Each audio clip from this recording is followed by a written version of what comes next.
couple of undefeated teams, both coming in at 2-0. A real crucial showdown, albeit in the early part of the season.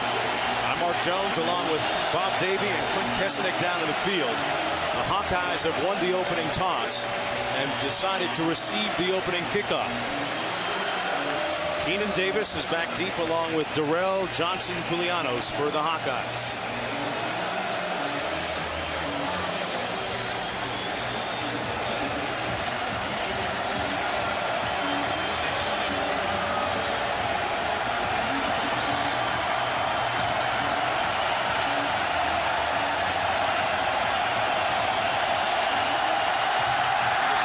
Chapter of Iowa and Arizona is underway.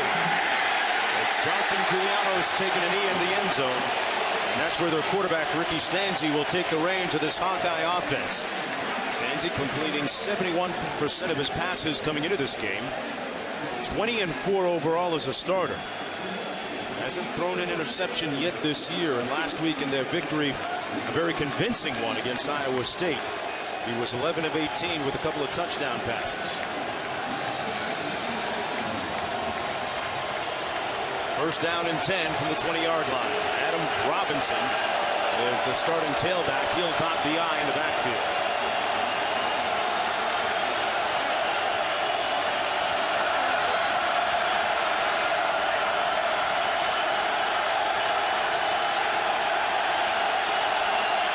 They just get the play off and Robinson hit behind the line of scrimmage. It'll be a loss of 2 yards.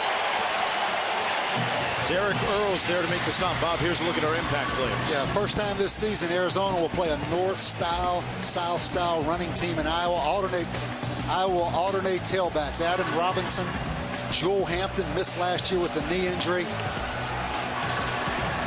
And play-action pass, always a big part of an offense when you establish the running game. Darrell Johnson-Koulianos, big play threat for the Hawkeyes. Second down and 11. They go back to Robinson again. Pretty much the same result. Nowhere to go. It'll be third down and about 10 to go. Let's take a look at the offensive lineup for the Iowa Hawkeyes. They're bolstered by a very solid offensive line. They've got some talented receivers in the aforementioned Johnson-Koulianos and Marvin McNutt. And there's the offensive line. James Ferentz, son of the head coach, right in the middle, snapping the ball.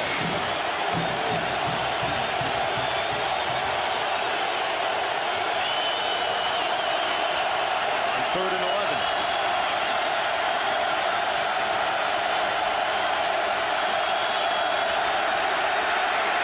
Stanzi with time, has a man. Incomplete at the 45-yard line. Marvin McNutt had gotten in behind the defender on the play, Mike Turner, but it's fourth down. Great way to start the football game for Arizona. 3 out, 3 and out. This crowd is in a frenzy. Doug Wright, number 19, is standing at his own 35-yard line to get this punt from Ryan Donahue. He's averaging almost 48 yards per punt so far in this early young season. They came after it, they got the kick. Blocked. First and goal, Arizona. David Roberts, number 81, a wide receiver for Arizona. Came right up the gut. See, these Iowa fans are shocked.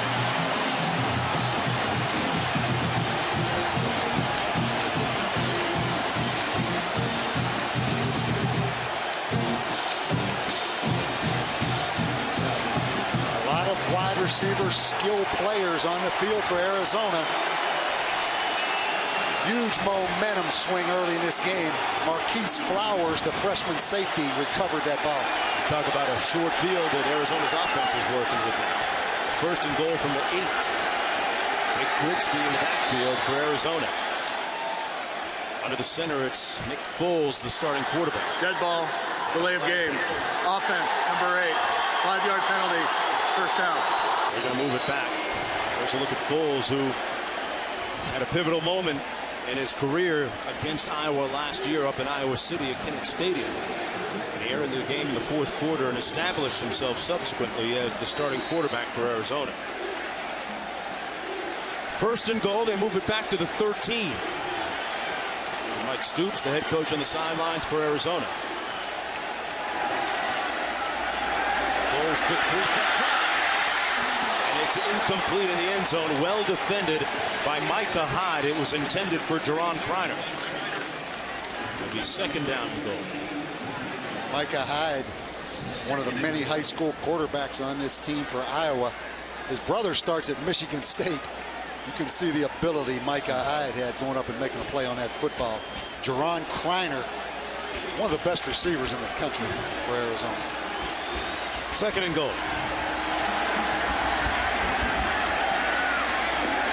Completed to 12.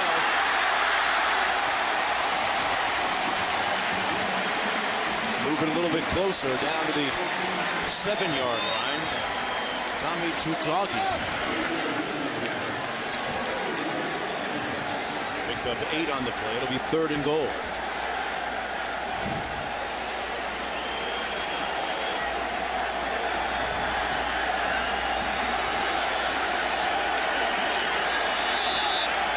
Number 9, the stalwart defensively for Iowa. We got a timeout down in the field called by Arizona.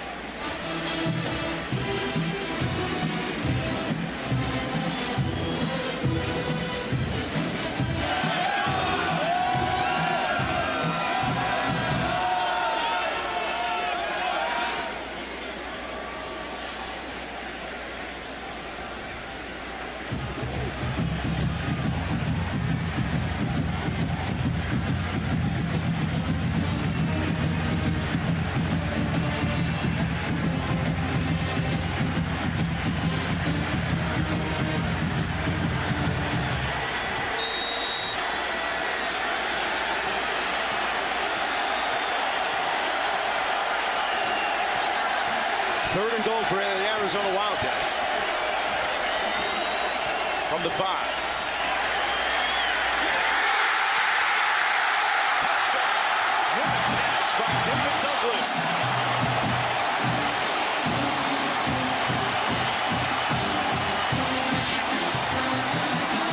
So the block punt leads to a touchdown for the Arizona Wildcats. David Douglas, the roommate of Nick Foles. Third down, you need a play, go to your roommate. You see Foles just stands in that pocket, ball thrown behind him. Excellent catch by David Douglas. Catch was tougher than it looked initially. Extra point good. And for Nick Foles, it's his 5th touchdown pass of the season. Wildcats convert on a gift.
Take the touchback, and they'll start at their own 20 once again. It was 3 and out from the first series for the Iowa Hawkeyes. A couple of runs by Adam Robinson, then an incomplete pass intended for Darrell Johnson-Koulianos.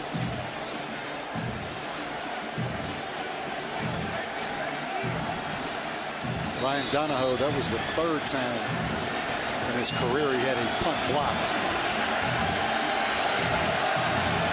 Jewel Hampton now in the backfield, dotting the I for Iowa.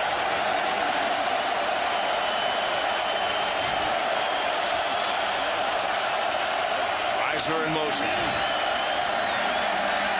The bootleg action, and wide open is Reisner, who has the first down and then a lot more. And you can tell by his ability to run why they make comparisons to Dallas Clark, who played here at Iowa. Nice pickup of 25 yards.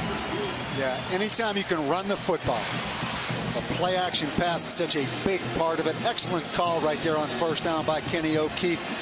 Another big Iowa tight end. Seems like every one of these Iowa tight ends end up playing in the NFL. First down all the way out at the 45.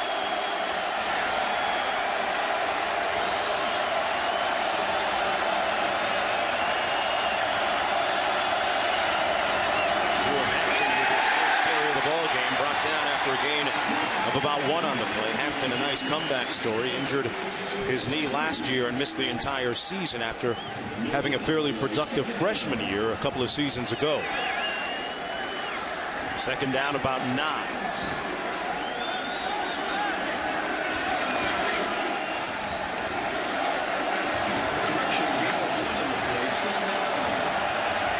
One of the questions coming in was, how would that defensive front of Arizona hold up against that strong offensive line of the Iowa Hawkeyes?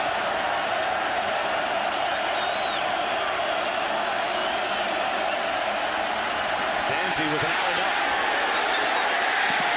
Incomplete at the 23-yard line, intended for Johnson Koulianos. Yeah, working on Robert Golden, the corner. You said it, a double move, little pump fake by Stanzi, just a little bit out in front of Koulianos. Two good defensive ends with a lot of pass rushing ability for Arizona. They only have 4 returning starters. 2 of them on the ends and 2 corners. Stanzi with time, complete. Johnson Koulianos has the first down and a little bit more at the 37-yard line, working once again against Golden, who finally pushed him out of bounds. Yeah, and Golden had an opportunity. The ball thrown in front of the sticks. Missed tackle by Golden. Allows the first down. Koulianos has led this Iowa team in receiving 3 straight seasons.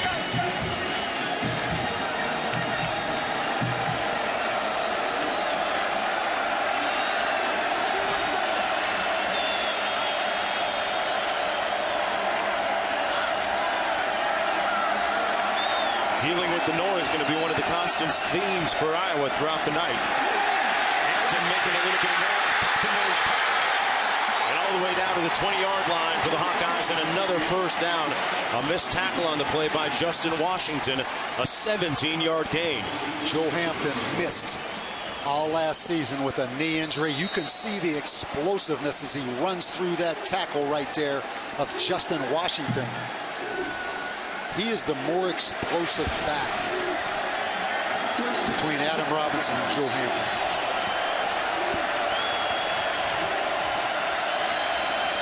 First and 10. It's Reisner in motion. A quick this could be a pick 6. Who's got the winning lottery ticket? Trevin Wade. 2 years in a row, a touchdown off a pick.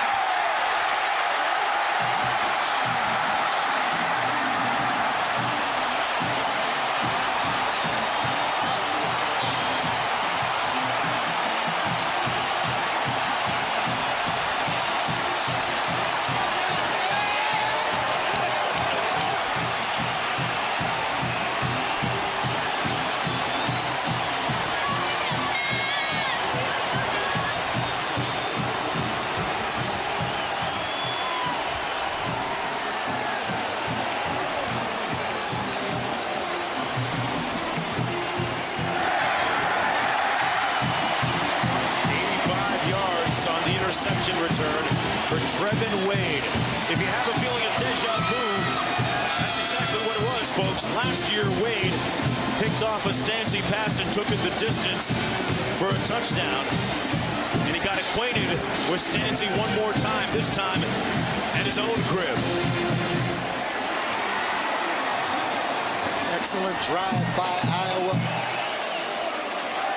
Should have been a completion. The ball bounces off of Marvin McNutt's hands.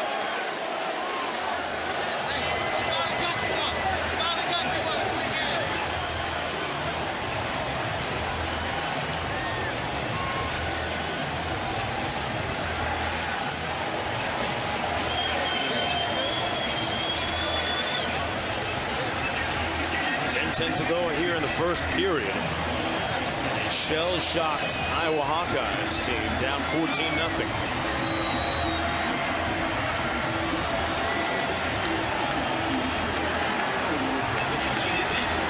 Said earlier that Ricky Stanzi hadn't thrown an interception this season. Well, that's no longer the case.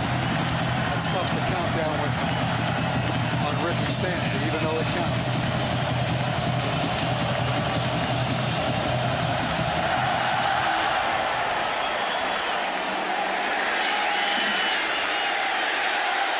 For the third time, Johnson Koulianos takes a knee in the end zone, and Iowa will start off on its own 20-yard line.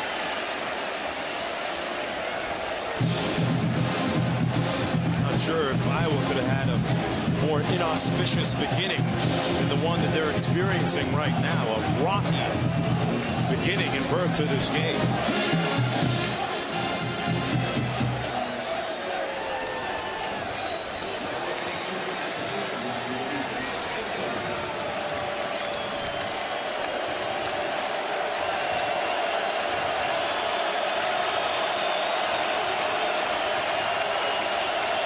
First and 10 for the Hawkeyes from their own 20-yard line. Stanzi off the play fake. This time his receiver hangs on to it. That's Johnson Koulianos, and Stanzi fired a rope. Complete for the first down, a 12-yard gain.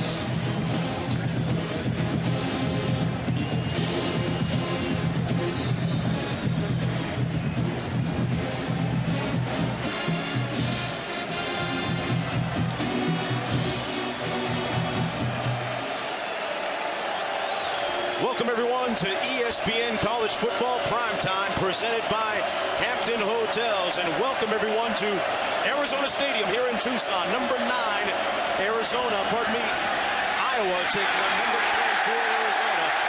I'm Mark Jones, along with Bob Davie and Clint Kesenick down on the field. And we're taking a look at first quarter play right now. And it has been a rocky beginning for the guys from Iowa. 2 scores already on the board for Arizona. One, the result of this block punt of Ryan Donahue. That led to a later score right here as Foles threw to his roommate Douglas for the touchdown. The crowd really became even more amped after this pick six off of the hands of Marvin McNutt. And for the second consecutive year, Trevin Wade takes it all the way off an interception for a touchdown. And that puts the Hawkeyes on their heels right now. And Robinson, the tailback, on the carry. Let's go downstairs to Quint Kesenick. Mark, 2 external factors working against Iowa today. They haven't won a game west of the Rocky Mountains since 1987. 0-6 during that time span. And the heat. Today in Tucson, temperatures peaked out at 105 degrees. It actually feels kind of cool right now. It is 90 degrees. I'm talking to Arizona coach Mike Stoops before the game. He looked up at his student section, who was here 2 hours early, and he said, I want to get those kids involved in the game early and often. He has. They're certainly involved. 3rd and 3. Flag on the play. Might have been a little motion at the top of your screen. And number 44, Ricky Elmore of the Wildcats.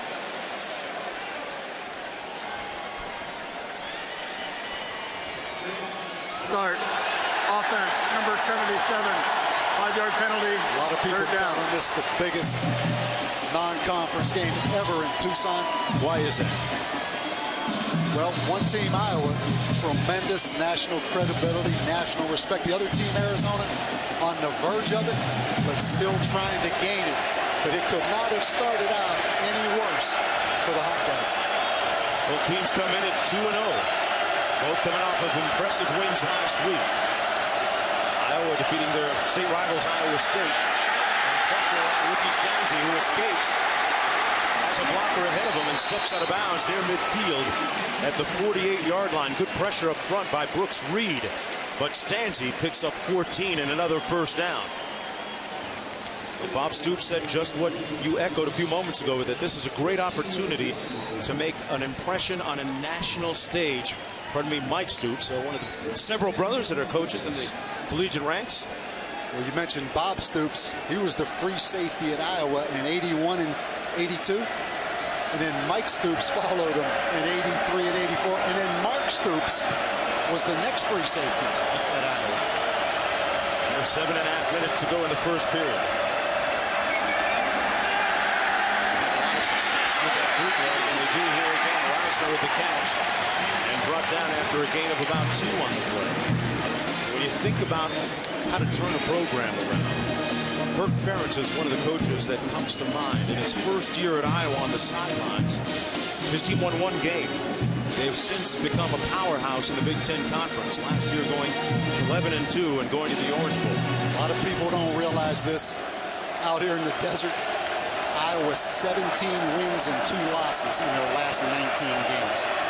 This is an experienced team that will not get rattled. Robinson on 2nd and 8. Gain of a yard on the play. They're saying there was a fumble. Of course, that's just the defense. 3rd down coming up now for the Hawkeyes. Every play reviewed in college football. You can see the shock on those Iowa fans, and that isn't from being by the pool in that 105-degree weather. It's not the sunburn. No, it's about the way this football game has started here in Tucson. The weather, 83 degrees right now down on the field, and 50-odd degrees in Iowa City on South Dubuque Street. We're going to take another look at this last play and see if that football did come out. And while they do,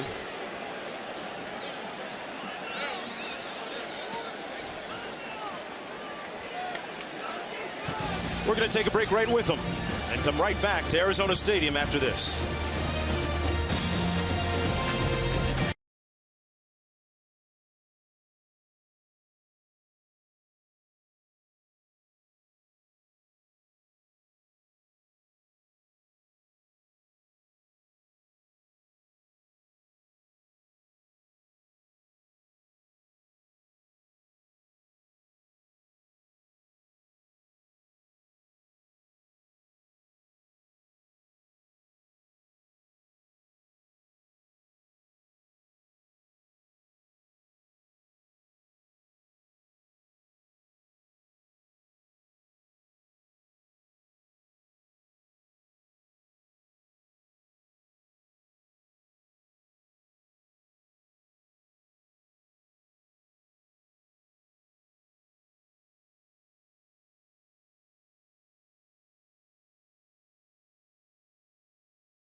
Welcome back to ESPN College Football Primetime, presented by Hampton Hotels and a perplexed head coach on the sidelines for the Iowa Hawkeyes.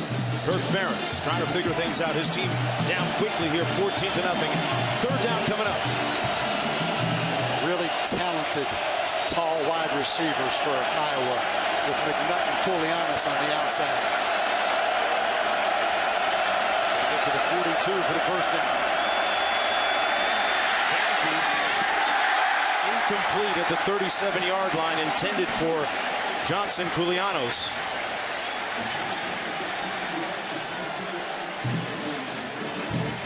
And they bring in the punting unit. Ricky Stanzi has thrown his first interception of the season in this game. And went for 6 points the other way, courtesy of Trevin Wade. Now, Bug Wright standing on his own 10-yard line. Remember, Ryan Donahue's already had a punt block tonight. Arizona ended up with the ball on the 9-yard line and turned it into 6 points.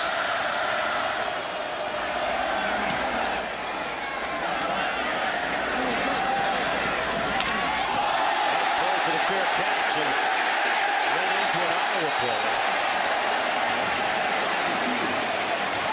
Flag down on the field after the 36-yard punt.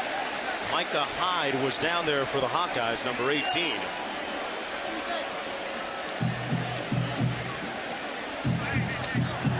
Kick catch interference. Kicking team number 18. 15-yard penalty. First down. Timeout. They called for a red out here at Arizona Stadium. And they're making a lot of noise with the home team up 14-0.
ESPN's College Football Primetime, brought to you by Kingsford Charcoal. For your chance to win a $10,000 backyard makeover, play Kingsford's College Showdown on ESPN.com. And Burger King, who remind you to have it your way. Back at Arizona Stadium, I'm Mark Jones along with Bob Davie and Quentin Kesnick down on the field. It's first down and 10 for the Wildcats, who lead 14-0. From their own 29, Grigsby takes the handoff and gets about 3 on the play. Well, historically, it has been difficult for the Hawkeyes traveling west, Bob. They haven't had a lot of success. If you're head coach Kirk Ferentz, what do you do to get things back on the rails there? I'll tell you what, you have to feel like you're getting ambushed right now. You know, you come out here to the desert, it's 105 degrees today, you play a late night game. Whatever could go wrong has gone wrong for Iowa, but the good news, Iowa can move the football on Arizona. I mean, the statistics in this game are totally distorted.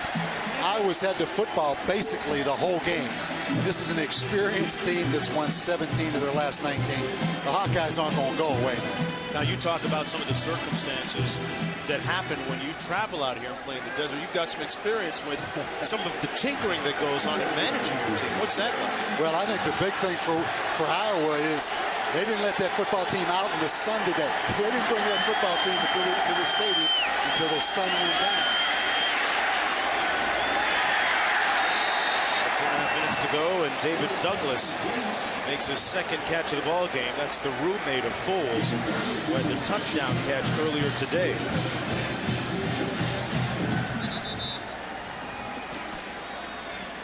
Tell you, that score, though, is deceiving. When you look at the number of plays that Iowa's run, you look at the time of possession. Talk about heat, you talk about wearing down. If you're Arizona's defense right now, you have concerns, even though it's a 14-0 game, because you've been on the field basically this whole football game. It's a 13th meeting all time between Arizona and Iowa. Recent history, Bob, really kind of dictated the fact that Nick Foles became the starting quarterback permanently for Arizona, because it was in the fourth quarter of last year's game up at Kinnick Stadium as they get the first down in Iowa City that Foles replaced Matt Scott as the starting quarterback, came in, went 6 for 11, and really moved that team down the field. And he subsequently became the starter and hasn't let go of the job since. And they've changed their offense a little bit. You know, you see them right now in an I formation. Not a lot of quarterback runs like they've had in the past. He's a true NFL prototype quarterback, Nick Foles.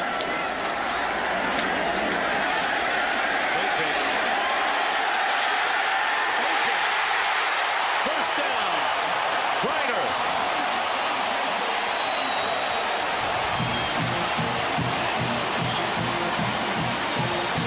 A 46-yard gain. Not a lot of people outside of the Pac-10 know about Jerron Griner. Even though he's been on SportsCenter twice from the Toledo game, runs an inside post on Micah Hyde, the corner. It's just one-on-one. Great throw by Nick Foles. Great protection by that Arizona front against this Iowa defensive line. First and 10 from the 16. Grigsby down at the 8-yard line, and the senior with a nice run, ball loose, fumble, and it's Iowa football. That ball clearly came out. It was recovered by Jeremiah Hunter. Yeah, and this strip made by Jeff Tarpinian. First down. Number 33, the middle linebacker. And what really hurts on that, it's first and 10. Nick Grigsby, an experienced senior running back who's had a really good career, coughs it up on first and 10. He certainly had an air of confidence going into today's game yesterday when we sat down with him at our meetings. Acting all freshman a couple of seasons ago, bothered by a shoulder injury last year. First down and 10 for Iowa.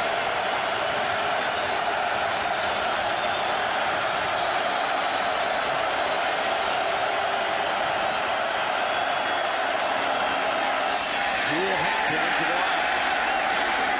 And powering forward across the 10 to get 3 on the play. Well, Jimmy Johnson is racing for a historic 5th straight championship, while Jeff Gordon and Kevin Harvick look to make history of their own. The chase for the NASCAR Sprint Cup at New Hampshire on ESPN Sunday at 1 Eastern. Coverage begins with NASCAR Countdown at noon on ESPN2. Let's see if that fumble by Nick Grigsby allows the Hawkeyes just to survive this first quarter. I mean, it was about to become 21-0 right there. And even though this Iowa team's more explosive they've been in the past, they are not built to just make up 21-0 deficits in the first quarter.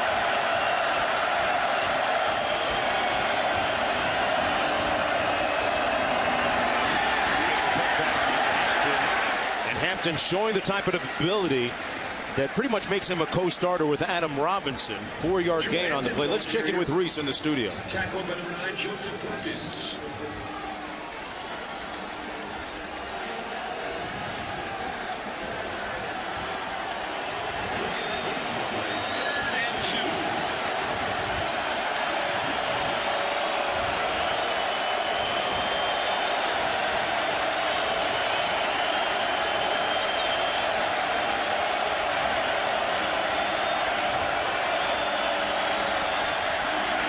Right, Reese back here. Stancy going deep. Flag play. Did he catch that? Incredible grab by Marvin McNutt. Right over the top of Trevin Wade. Wow. Marvin McNutt, a former quarterback who moved to wide receiver when Ricky Stanzi won the job. Just showed. Defense, number 24. Penalties declined. First down. They're going up over the top of Trevin Wade.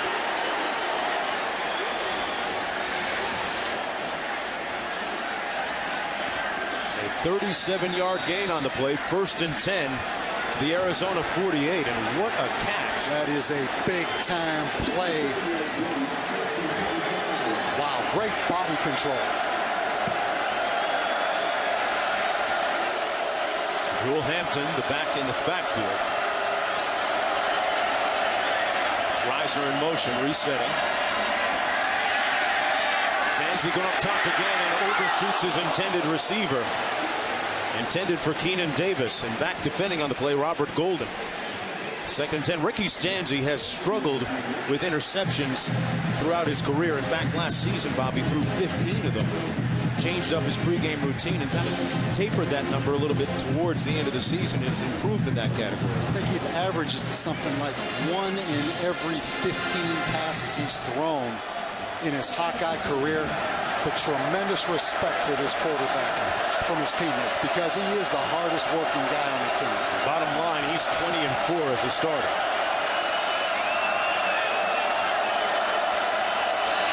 Second and 10. Stanzi letting it fly again, and nobody home. Almost picked off a flag on the play. We're going to get a holding call, I believe, on Trevin Wade, the corner.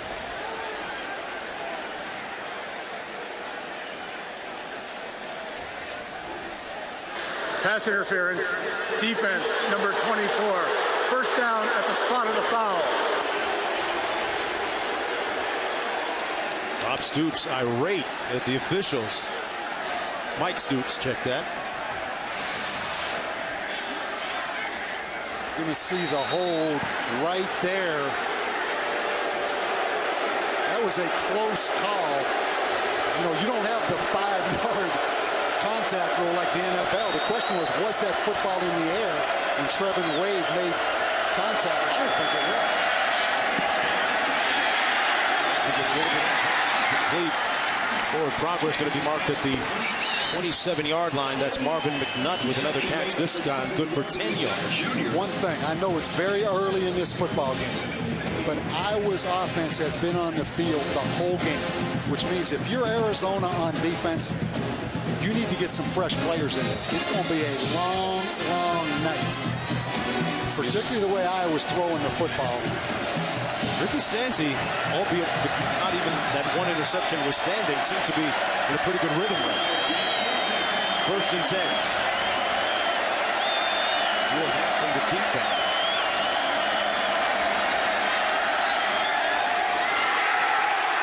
Complete, and it's going to be 1st and goal. Johnson Koulianos with the grab, and Stanzi now 7 of 12. He's already gone over 100 yards passing. Well, both teams running that skinny post, the corner one-on-one coverage, and those big wide receivers just tough to defend when the corner allows them inside. But you have to go back to that fumble by Nick Grigsby that gave some life back to this Hawkeye team. Plays 89 yards, and the meter's still running on this drive.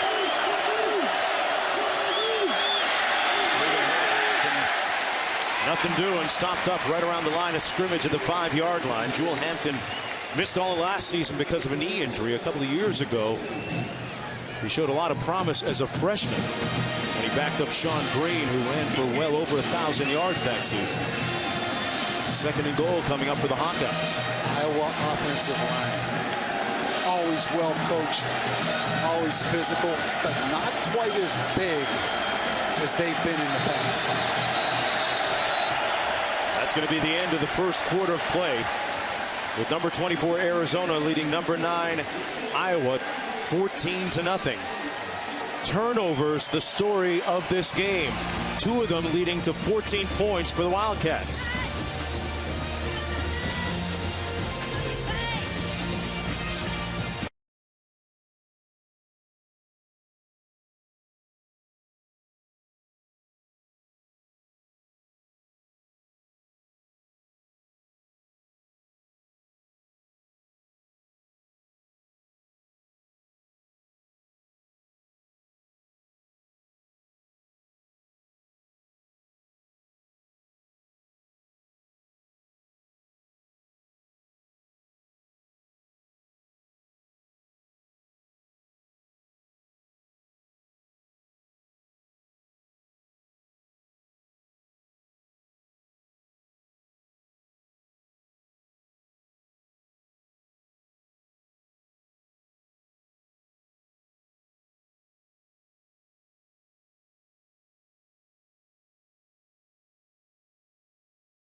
ESPN's College Football Primetime is presented by Hampton Hotels. At Hampton, we love having you here. And in part by Bud Light. It's the sure sign of a good time. Here we go. And Craftsman. Trust in your hands. A look at the incredibly confining confines of the visiting locker room here in Arizona. Bob, I don't know how you get 80 guys in there. We'll get back to that later. 2nd and goal for the Hawkeyes.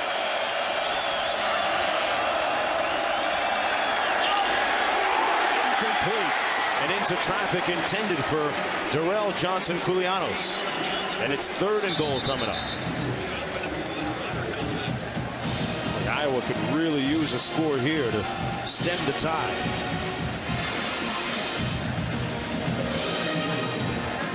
Well, that is a great block. One of the best blocks you're going to ever see by a running back right there. Yeah, Jewel Hampton. Off the play action fake.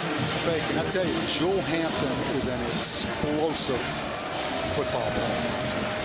You mentioned last year missed the season with a torn ACL. Just watch this. I mean, this picture says it all. Hey, Bob, wow. The guy that he blew up right there, Paul Vassallo, is a little bit shaken up right now down in the field for Arizona. He's gone off to the side. You know the amazing story about Joe Hampton. He has that season-ending ACL last year. He missed the first game this year. He was held out by Iowa. They had not tackled him. He had not had any full-speed contact until last week's game. You can imagine how glad he has to have that big hurdle behind him. But he is back, and he is explosive. See the Beco's number on 3rd and goal.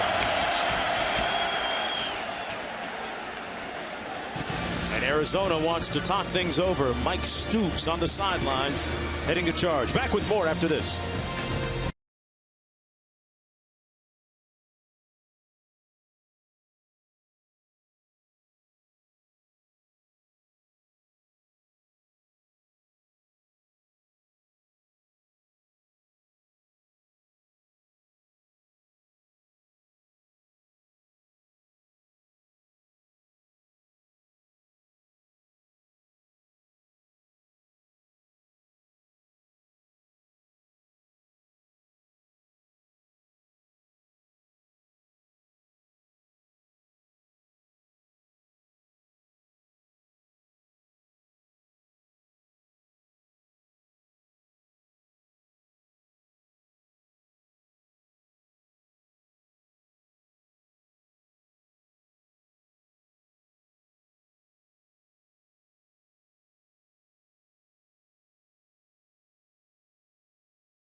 Well, they called for a redout here tonight at Arizona Stadium for the Arizona Wildcat football fans, but there are some 12,000 Hawkeye fans that have made the trip from Iowa City.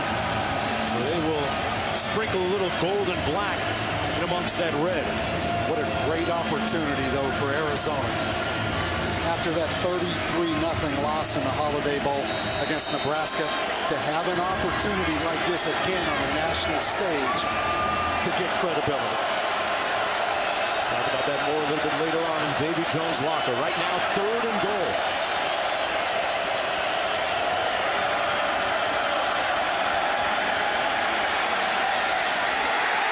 Touchdown, Hawkeyes. Hampton with the catch.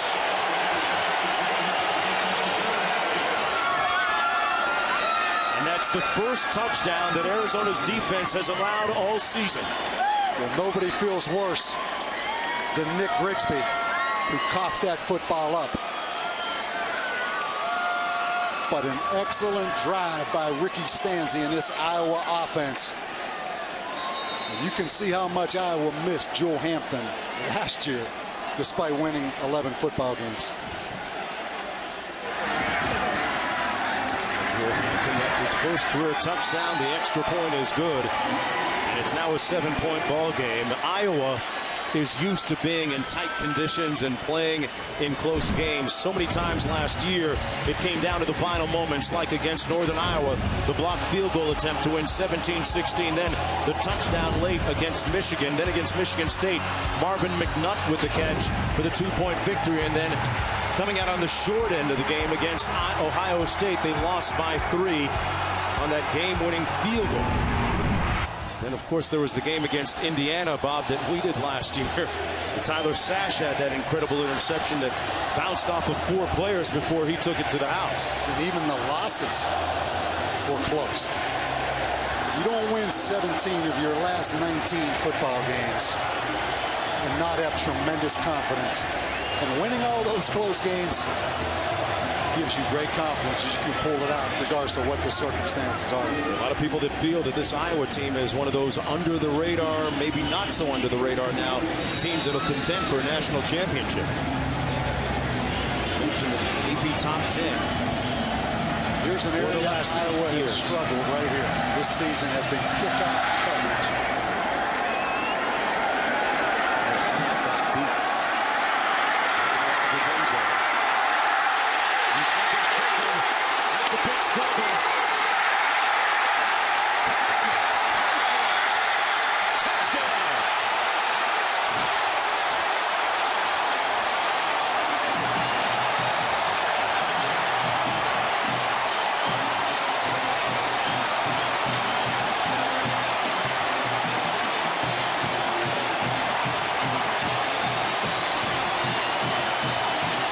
Kirk Ferentz, Iowa State had a 63 and a 37-yard kickoff return against you. You watched what Arizona State did today against Wisconsin. You see the speed of the Pac-10 on the field in these special teams kicking situations. The extra point good. And it's a 14-point ball game again.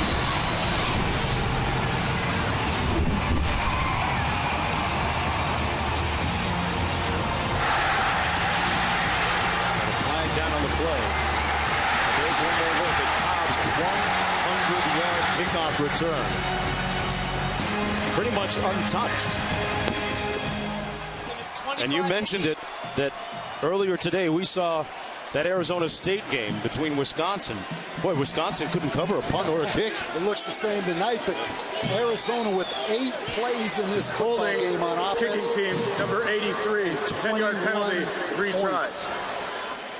Talk about a block punt, an interception return for a touchdown, and a kickoff return for a touchdown. 8 offensive plays and 21 points.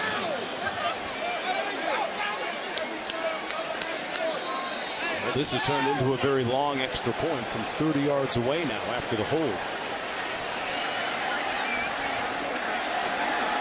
Nixon Diaz. Same result. And it's 21-7. Well, if you're Arizona's defense, get some oxygen, get geared up, because you're back on the field again. I have a lot left in the tank for later, that's for sure. Don't mind a 21-7 coming back out there now.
The show made by the Nation is packing its bags for a Big Ten road trip. Oh yes, Sports Nation taking its characters and costumes and going to hang out with some of college football's most passionate fans.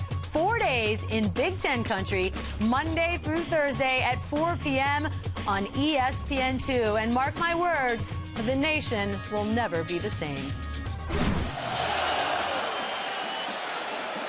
On the kick, Johnson Koulianos finally going to get a chance to return this one.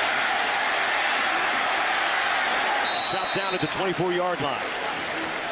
Both these teams coming into this game with a 2-0 record respectively, but boy, this had the makings of some real suspicious circumstances if you're Iowa coming in, right, Bob? Yeah, both teams 2-0, but it's really hard to judge, quite honestly, how good either team is because of who they played. But anytime you play Iowa, you always worry about that big offensive line wearing you down.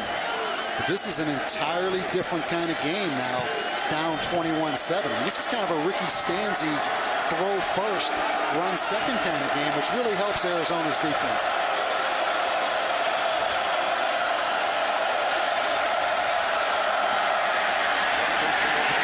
That offensive line picks up about 2 on the play. This week on Monday Night Football, Drew Brees and the defending Super Bowl champs take on Frank Gore and the 49ers.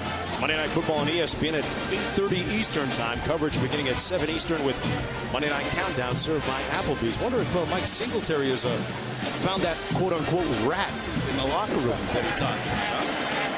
He's bound and determined to find it. He is what he is. He shows his personality, and I don't think you ever go wrong as a coach when you do that. He does it the way he knows how to do it. Robinson in the tailback. Stanzi bootleg. Firing a little bit high, incomplete from Marvin McNutt. It'll be 3rd down and 8 coming up for Iowa. Bob, you mentioned that this is kind of out of character for them to throw it this much. Is there any other way, though? Well, they're going to mix the run in there. You know, they are not going to abandon the run. Still down only 14 points, but no question they're out of their comfort zone right now. You see Mike Stoops. You talk about a guy that is wired now. You can see why he was an all Big Ten free safety at Iowa.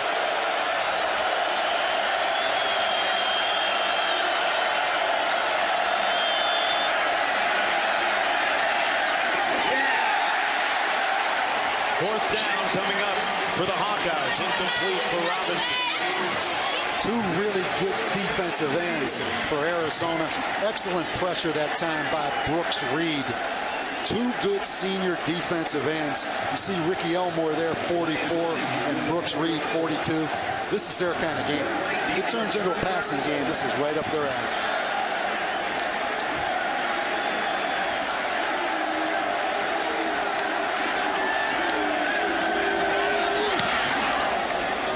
Already had 1 block. They came after him a little bit this time, but Bug Wright juggles it to 13. Bug is taken down at about the 17-yard line, and that's where it'll be 1st down and 10 after that 59-yard punt. Arizona Wildcats, Bob, coming in at 2-0 overall. They won 8 games last year, got to a bowl game for the 2nd consecutive time, and this week in Davy Jones' locker, we talk about what a game and its importance the gravity has. Well, how big is this for Arizona? That bowl game was huge. I mean, to lose that game 33-0 in the Holiday Bowl, the first shutout ever in the history of the Holiday Bowl. But on the flip side, it had to give great motivation in the offseason to this Arizona team because they had a great season.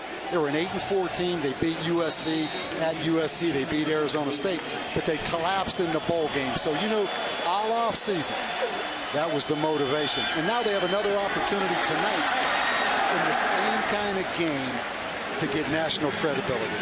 Ron Kreiner makes the catch, complete for a few yards, and you talk back about the game and what it meant and how it left a bilious taste in their mouth for several months until they got back on the field. They were really outclassed that night by Nebraska in that game.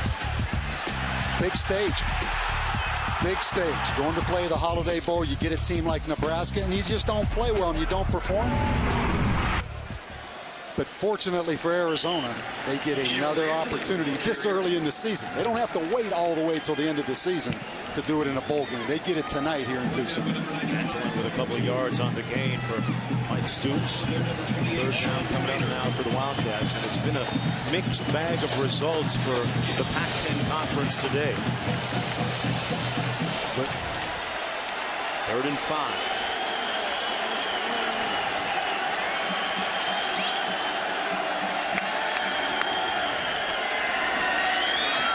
With time, overshoots his receiver who was wide open, his roommate David Douglas, and it's 4th down, a 3 and out for the Wildcat offense that time. One thing with Iowa, they may not sack the quarterback every time, but they are always going to be close. A lot of twist stunts up front, always good pressure. In my opinion, the best front four in the country. And this is a rested front four and a rested defense because they have not been on the field tonight. Adrian Claiborne, one of those guys to watch up front for the Hawkeyes. Here's Cryer, standing at his own 8-yard line for Arizona. Colin Sandeman at his 36 for the Iowa Hawkeyes. Out of spiral, Ivan Sandeman to the 29. Gets it right up the middle, out to the 44. It has been a big weekend for the Pac-10 Conference, trying to make a national statement on national television right here tonight. More on that on the other side.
ESPN's College Football Primetime, brought to you by Kia Motors and the all-new 2011 Sportage, the perfect crossover for the road ahead, and the Capital One Cup.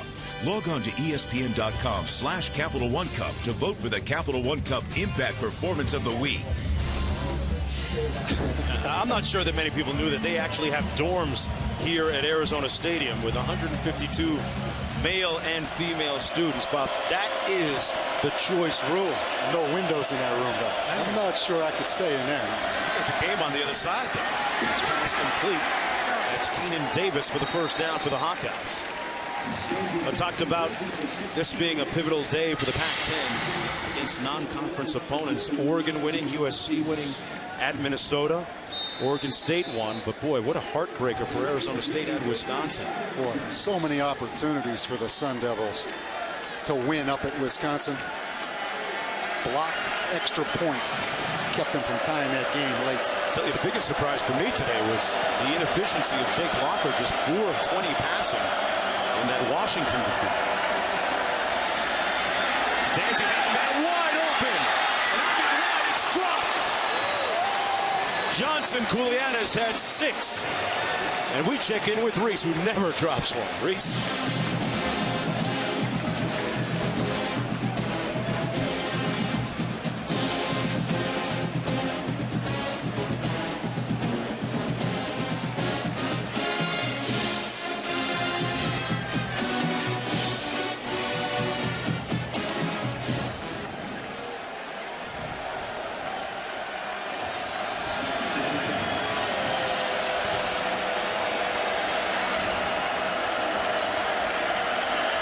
carries back here from the 44-yard line. 2nd and 10 for Iowa. They would draw Max Hampton with nowhere to go. Stop at the 43-yard line. Well, Chris Berman is your host for ESPN's 2-hour pregame show. Sunday NFL Countdown.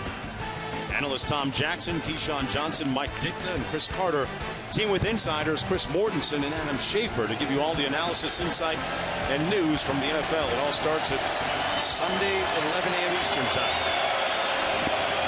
Brooks Reed, Ricky Elmore, the 2 defensive ends from Arizona. You better protect him on 3rd and 10. In the backfield, it's complete. Hampton, a nice move to elude one tackler, but is brought down to the 39. He picks up 4, and it's going to be 4th down for the Iowa Hawkeyes. Bob, we talked about those returning starters at defensive end, Reed and Elmore. In all, there are only 4 returning starters for that Arizona Wildcat defense, but their coaches all say that from a chemistry standpoint, it's the best it's ever been. And this is a big test tonight because even though Iowa's behind in this football game, it's still Arizona's first chance to play a north-south running team. You know, they played Toledo, who was a spread team, threw it all over the field. They played the Citadel, who was a triple option team. Iowa's a different matchup with that downhill style of offense.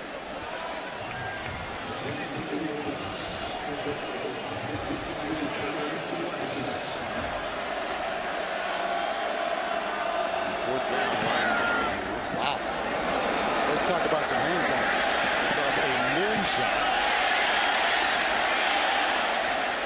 They couldn't down it inside the 5. It's a 39-yard punt. Nothing on the return. It'll come out to the 20-yard line. And Justin Kreiner a few minutes ago, Deron Kreiner, pardon me, checking out his foot on the sidelines. He is a vital piece offensively for the Wildcats. Leading receiver coming in. Arizona has had a lot of things go their way in this football game. On that last series, Koulianis wide open off the double move. Should have been a touchdown for Iowa. So a lot of things going your way. And if you're Mike Stoops, you're thinking, hey, we've got him on the run. We need points right now. First down and 10 coming back the other way. And what a hit on Antolin by number 9 Tyler Sash, the strong safety, but still a gain of 5 on the play by Keola Antolin. You can see why Adrian Claiborne right here, 94, is probably the best defensive end in the country. Watch the speed he shows coming down the line of scrimmage at about 285 pounds. First team All Big Ten performer. Completes it to his tight end, E.J. Simmons. And that's good enough for a first down for the Wildcats. And for more on the All-American candidate Claiborne, let's go downstairs to Quinn. Yeah, Mel Kiper ranks him number 5 overall as a prospect. Upset with himself throughout the first quarter. Actually, one time coming over and grabbing his helmet and slamming it to the turf. In a lot of ways, this defensive line, they've been spectators, and that's been very frustrating. He's usually a difference maker who's been forced to watch a lot of points go up while he's on the sideline. First and 10. Number 19, William Wright, with another first down for the Wildcats. A 17-yard pickup. It's always the question when opponents look at Arizona. When they look at Iowa. Iowa doesn't play any nickel, any dime, any substitute defensive backs in there against the spread. It's always linebackers out there in open space. Well, we just saw Tyler Sash shaken up. There he is going off the court and off the floor. And he had an interesting quote about traveling west and the impending difficulties. Here's what he had to say. He said, everyone's making this a big deal of going west. I feel like it's just the opposite of going east. I guess it is, right? He's a geography major, right? You know, truthfully, players really don't pay attention to a whole lot. Just tell them what time the plane's leaving, who we're playing, what time the kickoff is. Keep it simple. All the media, all the journalists worry about all those 2-hour time differences and all that stuff.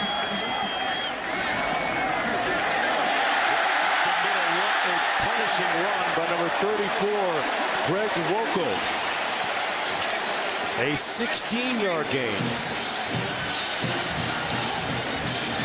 Well, Big Fondazzi, this left guard right here, is about 360 pounds.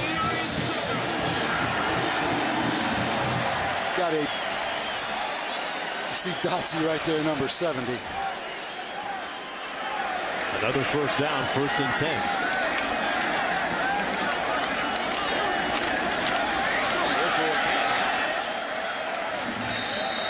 Brought down after a gain of about 3. So we've seen, Bob, all 3 of the tailbacks in for Arizona in this game, with Grigsby, Antolin, and now Nwoko. Well, and the thing a lot of people don't realize, you read some comments this week about Arizona players talking about how big Iowa's offensive line is. This Arizona offensive line is huge. I mean, they are much bigger physically than Iowa's offensive line.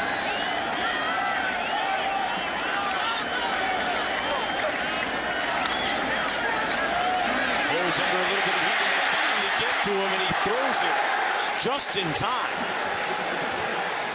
Mike Daniels was the first one to get to Nick Foles. He was almost sacked. Yeah, Mike Daniels is right here. He's going to come around on a twist stunt. Claiborne up the field, contains it, allows Mike Daniels, who's really a starter, even though he's the 5th defensive lineman. Sets up a 3rd down and 7. One thing you know, Iowa will rush 4 right here. It's can you protect? Wide open on the handoff. Grigsby, atoning for that earlier fumble, sets up a 1st and goal for Arizona. 18-yard gain by the senior. Boy, that is a great change-up call against a penetrating defensive line. Missed tackle there in the open field by Brett Greenwood. Excellent call right there. Arizona with co-offensive coordinators. Coming up out of the offset eye, Antolin, the deep back. Gets the call. Gets a couple of yards down to about the 8. Under 7 minutes to go here in the first half. And if you look strictly at the stats, you'd be fooled by what's on the scoreboard. Arizona leading by 14 points. Look at that front 4 of the Iowa Hawkeye defense, arguably the strength of that team defensively. 2nd and goal.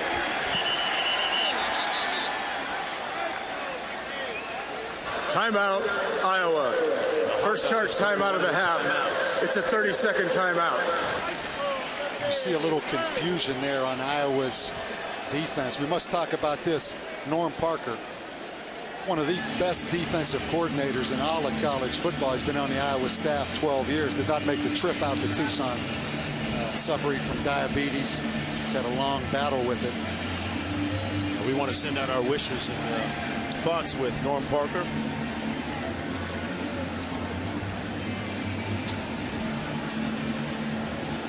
Coach Parker weighing heavily on the minds of not just the guys on the defense, but offense as well, and the entire coaching staff. And here's what Coach Ferentz had to say about it. It's kind of like losing a star player. When you lose one, other people need to step up and push through it. And it's a situation, Bob, that has presented itself previously. So, well, you talk about they're used to adjusting to it. Frankly. Exactly. I mean, but you talk about continuity on a coaching staff. You look right there at Phil Parker. He's been on the staff 12 years, as has the offensive coordinator Kenny O'Keefe. 2nd and goal underneath. Grigsby, Antolin makes the catch. It'll be 3rd and goal after the 4-yard gain. I'll tell you, Nick Foles is a cool customer now. You know, we met with him yesterday. Came in kind of the Clark Kent look. Had the big, thick glasses on. That's the new style with the kid. Yeah, and you actually asked him, were they prescription lenses in there, or was it just a cosmetic deal?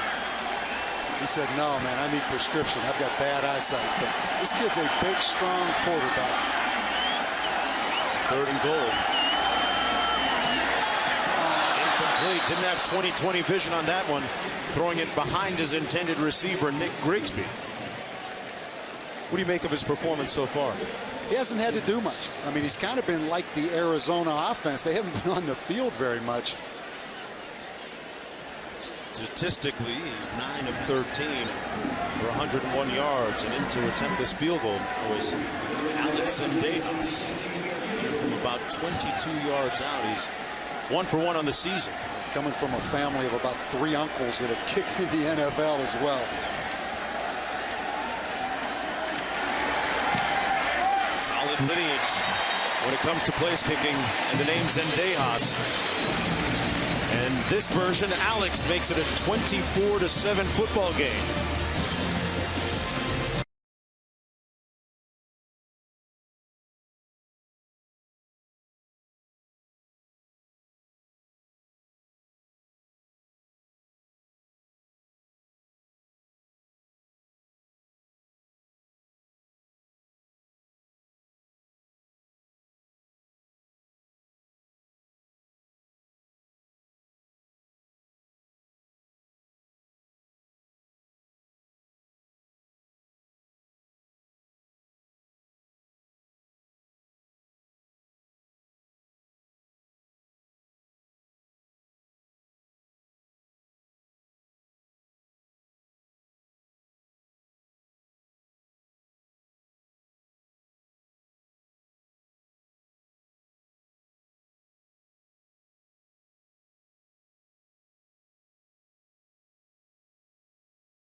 Celebrating its 6th year sponsoring the Good Hands Field Goal Nets, Allstate makes contributions to participating universities' general scholarship funds for each field goal and extra point kicked.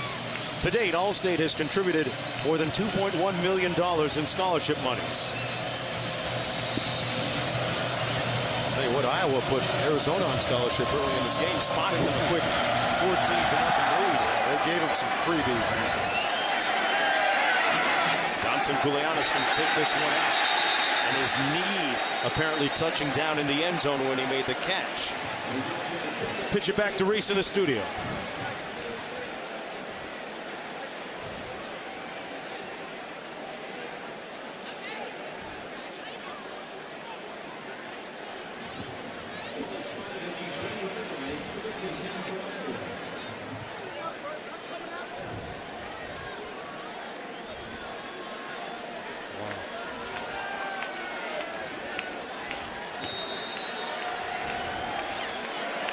Wow. What was that, Boise State? How about that call right there? Fake a tying field goal in overtime. Wow. It takes a lot of temerity and courage to make that call. Unbelievable. 1st and 10 for the Hawkeyes here. Complete to Sandeman, and Sandeman gets a first down out of the 33. Pass complete to number 22, Colin Sandeman. Top of the hour after that 13-yard gain by Sandeman. Here's what's happening now. Iowa, number of plays over 10 yards, 8-5 for Arizona, but Arizona leading where it counts. I'm going to talk a little bit about conference realignment. It's been a big theme throughout the offseason and presently in college football. respective makeup of these teams with looking at the personnel and where they're from. A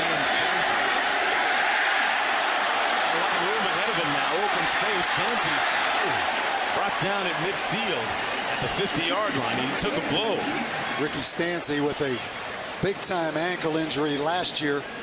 First game of the season against Eastern Illinois, he went down with a knee. He needs to learn to get down in that open field. Now, he's a big guy, 6'4", about 220 pounds, but he needs to stay to live another snap now.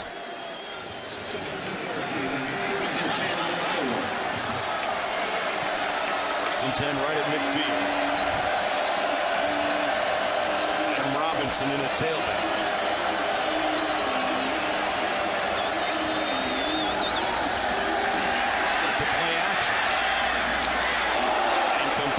To Sandeman, who makes another catch and another first down for the Hawkeyes. A 12-yard gain. Ricky Stanzi staying in the pocket and delivering the pass. Vassallo shaken up for the Wildcats. A big part of this Iowa offense, we talk about run the football, which sets up play action.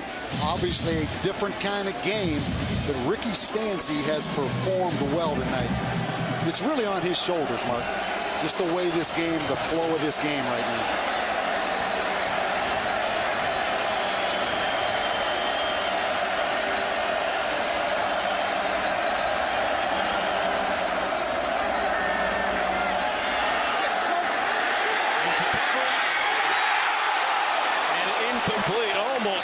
Should have been picked off by Anthony Wilcox of Arizona. Well, we've seen the good of Ricky Stanzi, and we've seen the bad of Ricky Stanzi. That time just throwing the football up to Darrell Johnson-Koulianos, Robert Golden, and Anthony Wilcox, both an opportunity to make the interception. But we talked about 15 interceptions last year, 4 returned for touchdowns. You see why he frustrates the coaches. Because you see one great play, and then you see that old bugaboo, the interception, reappear. As he tweaked his pregame routine for the Arizona game last year, it made all the difference for the rest of the season. Here's Robinson for a crease and can't find one. Tackled by Fisher. Third down coming up after the loss of 1. Amazing how Arizona's defense goes out there all week. Finally get a chance to play a downhill running team, back to some old-time ball, working on toughness. All of a sudden they're playing Iowa now because of the score. They're throwing it every down. But it really does play into the hands of this Arizona defense. These are some good pass rushes. You look at the Andre Reed right there. Third and long coming up.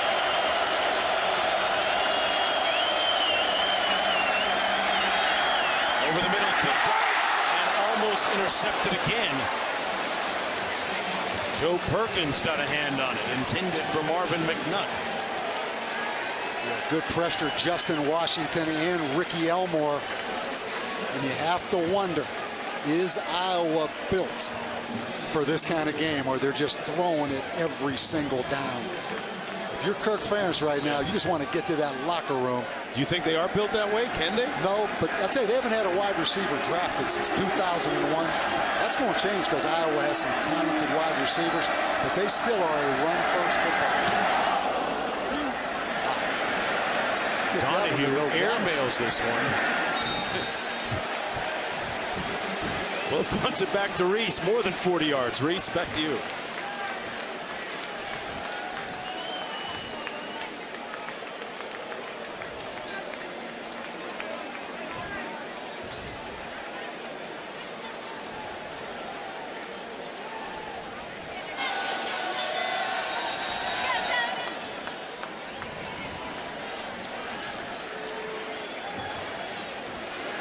Thanks a lot, Reese. I'm still getting over that call by Michigan State to win the game.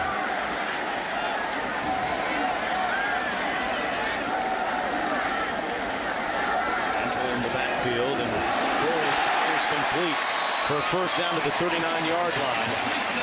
Well, the struggles of the Hawkeyes west of the Rockies have been well chronicled. They get west of the Central Time Zone, Bob, and it has been trouble to the tune of 6 losses. And I'm sure Kirk Ferentz, I'm sure a bunch of Iowa fans right now are trying to figure out, is there any specific reason for that? But right now, they better hold on here at the end of the first half because Nick Foles is on fire. It's Travis Cobb who took that kickoff back for a touchdown. And there's a look at Sash who made the touchdown catch. And it was Sash who said, remember the quote we saw? He said, everyone makes a big deal out of going west. It's no big deal. It's just the opposite of going east. Well, you have to wonder a little bit. You know, they went up to Arizona State several years ago and got whipped by the Sun Devils. 2-hour time difference. They play a lot of afternoon games in Iowa City back in the Midwest. But they have come in here and gotten ambushed tonight. And Tyler Sash makes the stop after the first down. A gain of 9 on the play by the dynamic Viola Antolin. And you know, that's twice Arizona has hit them with draws. You have to like the offensive game plan of Arizona, even though they haven't been on the field that much. Bob, we haven't said Adrian Claiborne's name all that much today. What do you make of that? I mean, good kept balance. Him quiet. Good balance by Arizona's offense, and Adam Grant, the big left tackle, passing the test so far for Arizona. The backfield, Grigsby. It was Grigsby that said, I remember last year losing up in Iowa City. Those guys were big and strong, and they took us out of our power game. Looking to atone for that loss tonight. Nice pickup. It'll be 2nd down and 5.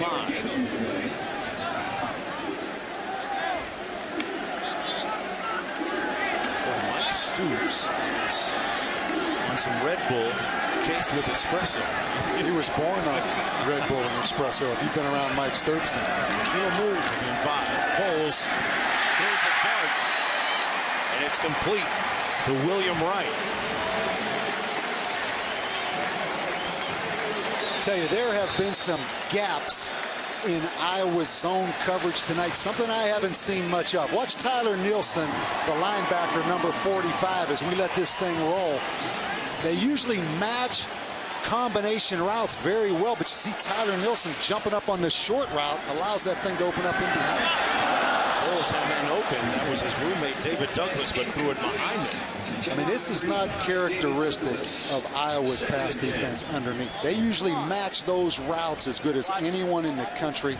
But there has been some wide open throws. Keep in mind, they lost really 2 excellent linebackers to the NFL, this Iowa football team.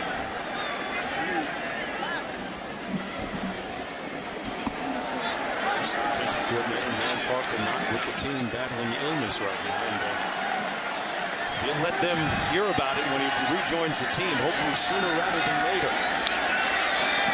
Foles incomplete, firing high for Kreiner.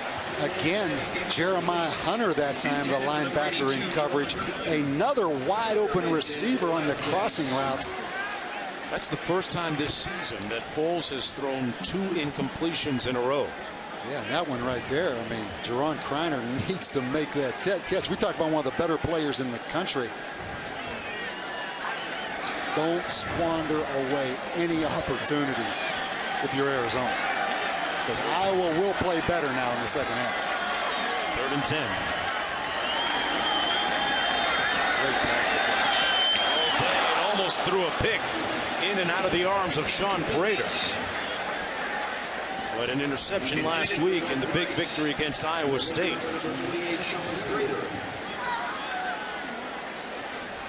Boy, great pass protection, but I want you to watch Adam Grant, the left offensive tackle right here. Boom.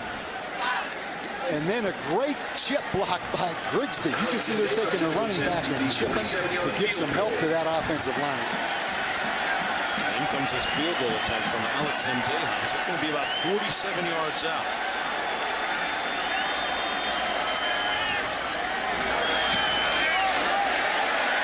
Got enough leg, and it's good.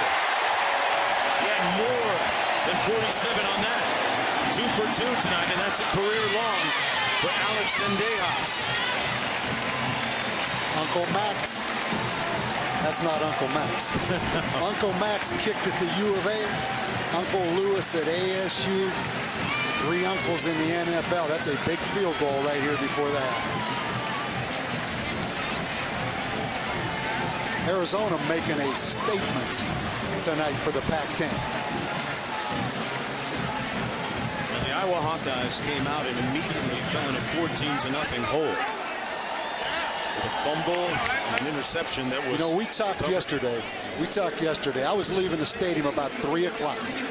It was about 107 degrees, bright sunshine. I see the Iowa Hawkeyes get off that bus wearing a black top-to-bottom sweatsuit.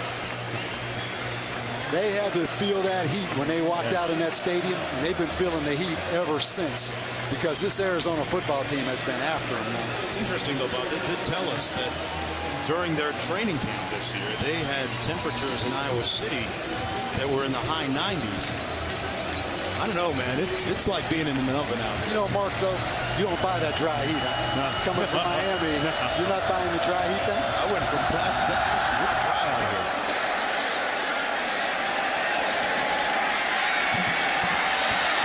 The kickoff return. This is Keenan Davis.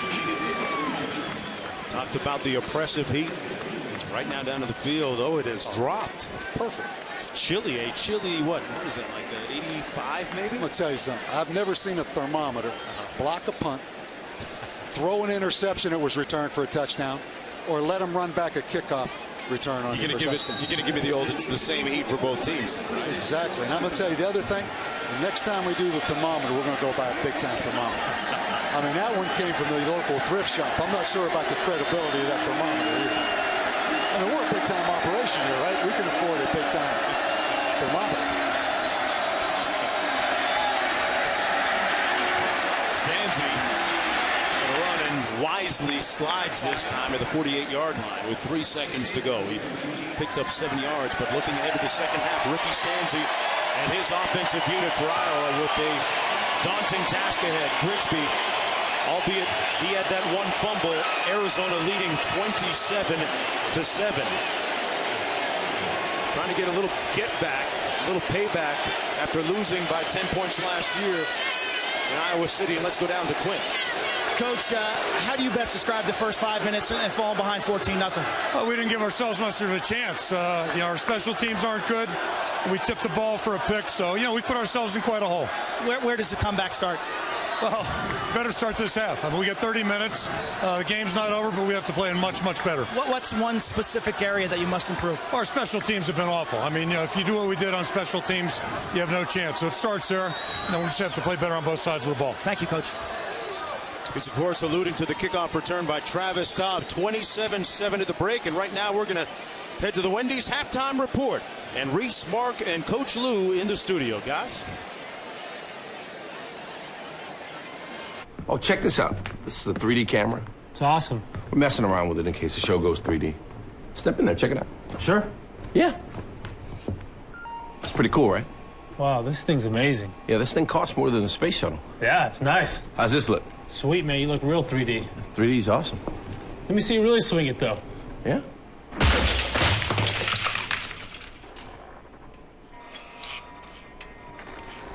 Are we going to be in trouble for this? Yes. Hi, I'm Reese Davis. This year, there's a new award for supremacy in college sports. The Capital One Cup goes to the best Division I men's and women's athletics programs for their on-field performance. The journey for the Capital One Cup begins this fall. Go to CapitalOneCup.com.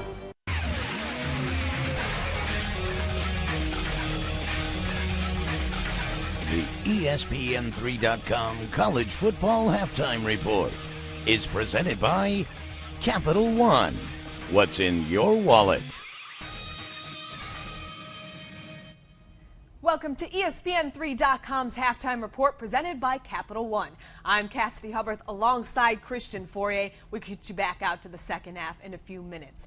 But first, the story that has been dominating the headlines all week. Reggie Bush forfeited the Heisman Trophy on Tuesday, and on Thursday he spoke to the media at the Saints practice. It's definitely not a mission to guilt. It's just, for me, it's like I said, it's me showing my respect to the Heisman, the trophy itself. And the ultimate decision was just because I felt like it was the most respectable thing to do and the best thing to do for this time being right now. And you know, just out of respect for all the people who came before me, who won the Heisman before me, and the people who come after me. I don't try to think about, you know, being the first person to you know, give it back or whatever it is. You know, I just try to think about, hey, you know what, despite all things, despite what anybody may say, you know, this is what I feel like is the best decision. Because at the end of the day, I got to live my life. Christian, what's your initial reaction to why Reggie Bush forfeited the Heisman? You know what, after watching that, my initial reaction is, if it's not an admission of guilt, then why even giving it back? And my second reaction is, well, geez, you know, the posse must have been, you know, circled the house and said, listen, come out with your hands up and bring the Heisman Trophy, or we're going to take it away. That's what my reaction was. I think he did the right thing, regardless of what I personally feel. You know, as far as, you know, what he said is, you know, being the respectable thing to give it back. But my initial reaction is somebody was, you know, coming to get it anyways. Well, the Heisman Trust announced Wednesday that they would leave the 2005 Heisman vacated, meaning runner-up Vince Young will not receive the award. He tweeted this after he heard Bush forfeited the Heisman. Just heard about Reggie's Heisman. Reg will continue to be the 2005 recipient, and I will continue to be honored to have been in the 2005 Heisman campaign with such a talented athlete. Christian, what do you think of the Heisman Trust decision to leave the Heisman vacated? Everybody's saying the right thing. Reggie Bush is, Vince Young is. You know, I think of it as, you know, IOC and you see the Olympics, they always give the second place person the medal. But I'm going to the beauty pageant scenario where the runner-up, regardless of whatever happens to the winner of the beauty pageant, the queen, as you say, takes over the scepter and rules for the year. I think they should give it to Vince Young. Now, I don't think he wants it, but I know he'll take it. Well, this is the first time in the 75-year history of the Heisman Trophy that a recipient has returned the award. How do you think this is going to affect Reggie Bush's legacy? It's a shame because he had such a great career and he's continuing to play great football in the pros with the Saints. But this follows you everywhere. I don't care where you go or what you do after you play football, when you die, whatever. You are going to have this little blurb on your name forever. Reggie Bush, Super Bowl champion, ex-Heisman Trophy winner. Oh, geez, what happened? Well, let me Google it. It's unfortunate because he's really done a lot, but it's just one of these things that you can never shake regardless of what you do the rest of your life. Yeah, it's going to be tough to kind of deal with the fact that he'll always have that asterisk by his name. Well, one young man who has catapulted his way to the top of the Heisman talk for this season is Michigan quarterback Denard Robinson. His play last Saturday is our Capital One Cup Impact Performance of the Week, even striking the Heisman pose as he recorded over 500 total yards of offense in last week's win over Notre Dame. Remember to tune in tonight to College Football Final to find out what the Capital One Cup Impact performances are from today's games. Then log on to ESPN.com/Capital One Cup to make your vote. After the break, we'll take a look at the day's actions. Who shined and who walked away disappointed? Stick around.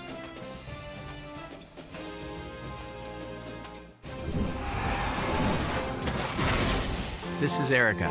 Last year, she started a pastry business from her small apartment. Problem is, she doesn't have a car. For months, Erica's been saving to buy a new Toyota Corolla. The Corolla is reliable, which I love. So, we decided to surprise her. We're giving you this new Toyota Corolla. To see Erica's surprise and share your Toyota story, go to facebook.com/Toyota.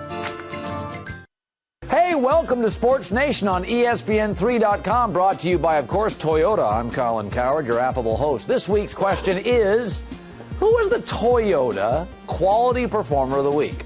All right, you got Bryce Bell, Jared Johnson. I like that Denard Robinson guy from Michigan. Landry Jones at Oklahoma was better than I thought against Florida State. All right, what do we got? Come on, give me a winner. Come on, there we go. Denard Robinson at Michigan. It'd be nice if they had one other good player on the team, but, you know, that's how it works. Thanks for voting in this week's poll. Stay tuned throughout the season and help vote for Toyota's quality team, which will be revealed at the end of the year. Welcome back. Let's get straight to the action. Number 12, Arkansas visiting Georgia without A.J. Green. First quarter, Georgia goes for it on 4th and goal. Aaron Murray fakes the handoff and goes in for the score. Great block by his tight end. Great job by Aaron Murray running it in there. Third quarter, Arkansas up 17-10. Ryan Mallett, play action, finds Ronnie Wingo for the 22-yard touchdown. Finds him wide open because he did a great job of setting his feet and getting rid of it, even though we had somebody barreling down on him. Fourth quarter, Georgia down 7. Washout Ely punches it in from 3 yards out, tying the game at 24. Arkansas with the ball now, under 30 seconds left. Game still tied at 24. Ryan Mallett gets it to Greg Childs. Terrible blocking by Georgia. They need to slow down, compose themselves, and wrap this guy up, or else they actually had a chance. Arkansas now with the lead, 31-24. Last play for Georgia. Aaron Murray, desperation time, throws the Hail Mary and airs it out, and the ball is tipped in the end zone. Tipped in the end zone by the Arkansas, who actually almost knocked it into the hands of the Georgia, but luckily for them, it fell to the floor. Arkansas holds on to win it, 31-24. Arizona State visiting number 11 Wisconsin. End of the second quarter, Badgers down 4. Scott Tolzien finds Lance Kendricks in the end zone to put the Badgers on top 13-10. That's a tight end out there on the perimeter with a back shoulder throw.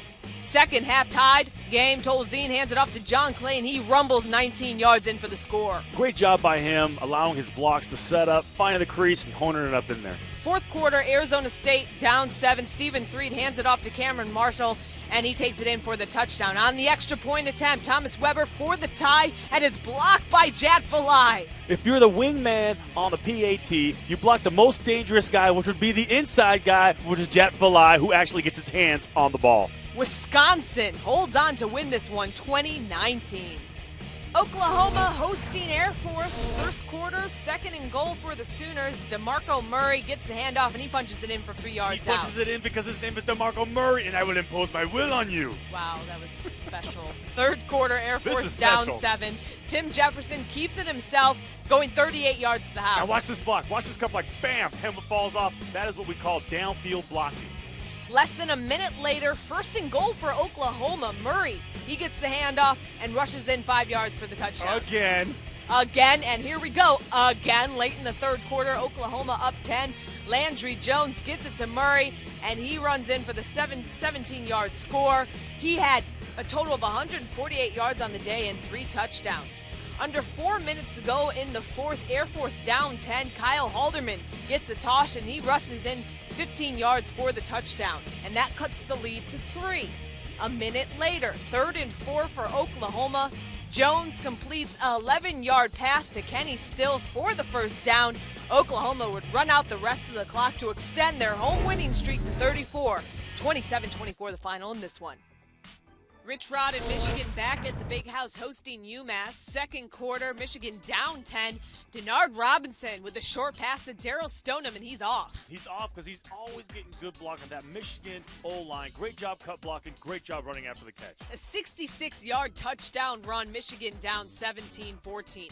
45 seconds later, Denard Robinson finds Stoneham again. This was a great job by Michigan. Second quarter, right before the half, put another touchdown on the board. They would take the lead 21-17 into the half. Third quarter, Michael Shaw takes the handoff, goes right up the gut, and is gone. 34 yards for the touchdown. He had a career-high 126-yard rushing and 3 touchdowns on the day. Later, Denard Robinson gets it going himself, fakes the handoff, and takes it in 8 yards for the score. Robinson accounted for over 340 yards and 3 touchdowns. 340, that's it? Yeah. 340? As Michigan goes on to win 42-37.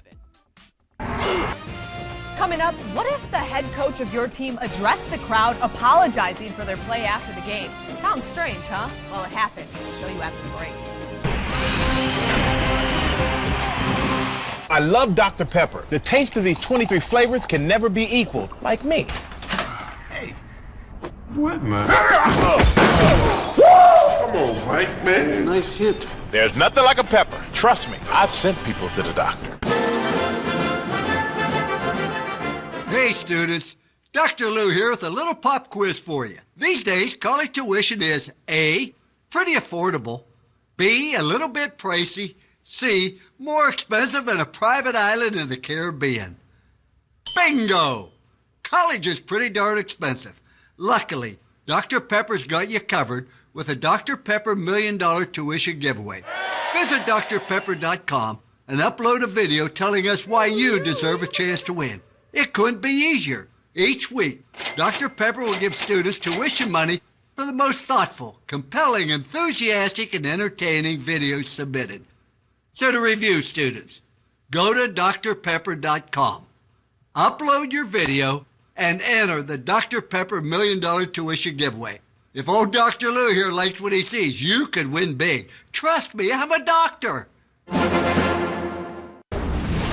We'll get better. That's the only thing I can tell you. We can't get any further down than tonight. But I promise you, there's a lot of fight in this football team, and we'll find a way to come back next Saturday night and play much better. That's all I can promise. That's UCLA head coach Rick Neuheisel after last week's 35-0 loss to Stanford, apologizing to the crowd for their poor performance. Christian, how would you react if your coach were apologizing to the crowd for your play? You know, I don't know why that makes me laugh, because as a player, I think of it two different ways. I think of it as a player. First thing I'm saying to myself is, man, coach is embarrassed. We embarrassed coach today. And the other thing I'm thinking as a player is, man, we are going to get our butts worked over during the week so we don't embarrass ourselves and him. But as a fan, I'm thinking to myself, man, just win a game. You want to apologize to me? Go out and win the next game. So, you know, I think he's kind of felt like he had to do it. But as a coach, do your talking and your apologizing on the field. Wait a week, beat Houston, and then everybody's happy. Yeah, you're dealing with young kids here. I wonder how he has divided his locker room here, and if it's really going to, you know, be an incentive to win the next game. So very interesting move by Rick Neuheisel. That's all the time we have on ESPN3.com's Halftime Report presented by Capital One. Make sure to tune in to college football finals. See this week's Capital One Cup Impact Performance nominees. I'm Cassidy Alberth. He's Christian Fourier. Let's send you back out to the second half. This dude has a sick form. This guy's a stud. Yeah. Oh, by the way, EWP equals runs scored squared divided by the sum of runs scored squared plus runs allowed squared. You definitely got that backwards. Oh, right. I flipped it. It's whatever. Look, check this out. Lincecum comes as a whip of 1.23 at home, but 1.20 away. What do you think accounts for that 0.03 difference? Nerds.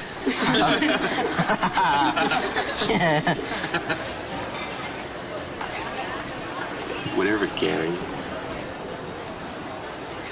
ESPN3.com is your online home for live coverage of top international soccer all season long. Watch matches from the Barclays Premier League, Spanish Primera Division, Italian Serie A, German Bundesliga, and more, all live on your computer. Multiple viewing modes let you choose picture-in-picture or watch 4 matches at the same time. Plus, connect with other fans on Facebook without leaving the action. Log on today to watch top international soccer all season long with ESPN3.com.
Welcome back, everyone, to ESPN College Football Primetime, presented by Hampton Hotels.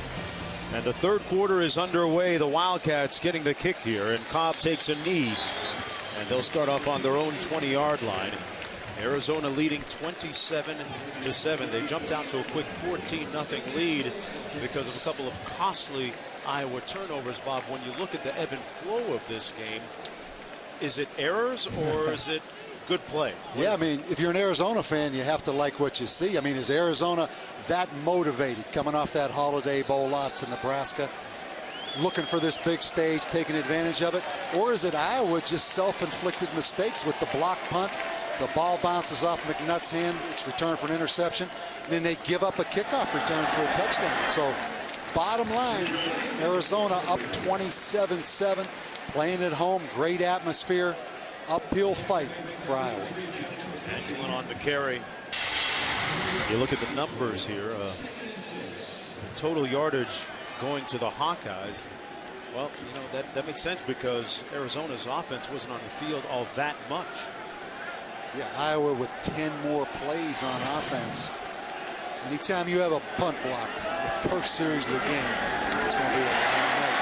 Here's the thing that's impressed me, maybe surprised me as much as anything, Mark, has been Arizona's job of getting open underneath against that Iowa coverage. There have been some wide open receivers underneath against that zone defense. Zach Bacchus with the reception for the first down, the 8-yard gain. Nick Foles became the starter a year ago in this game against Iowa up at Kinnick Stadium in Iowa City. Fourth quarter. Had a good finish, albeit the team falling 10 points short in defeat. And Foles throws it away.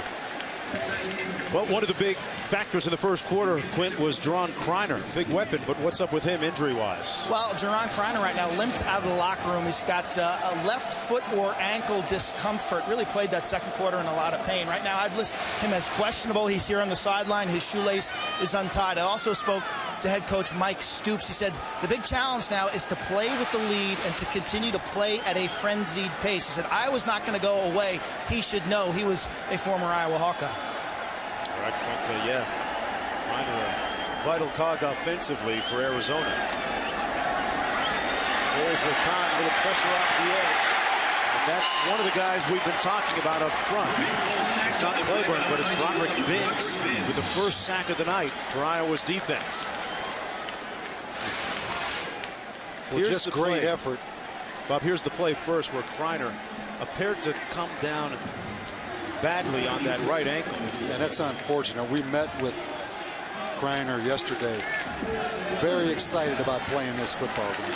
Check that his left ankle.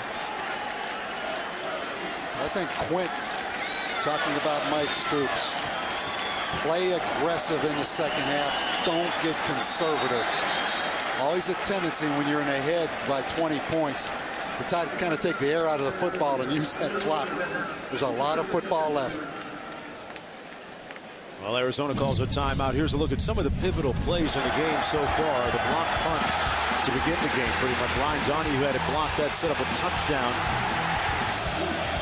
And then this pick six in and out of the hands of Marvin McNutt, who really should have caught that ball. And instead, boy, for the second year in a row, Trevin Wade gets a pick six on Ricky Stanzi. And then Travis Cobb, one of the fastest players on this Arizona team, had a 95-yard kickoff return last year against Washington State.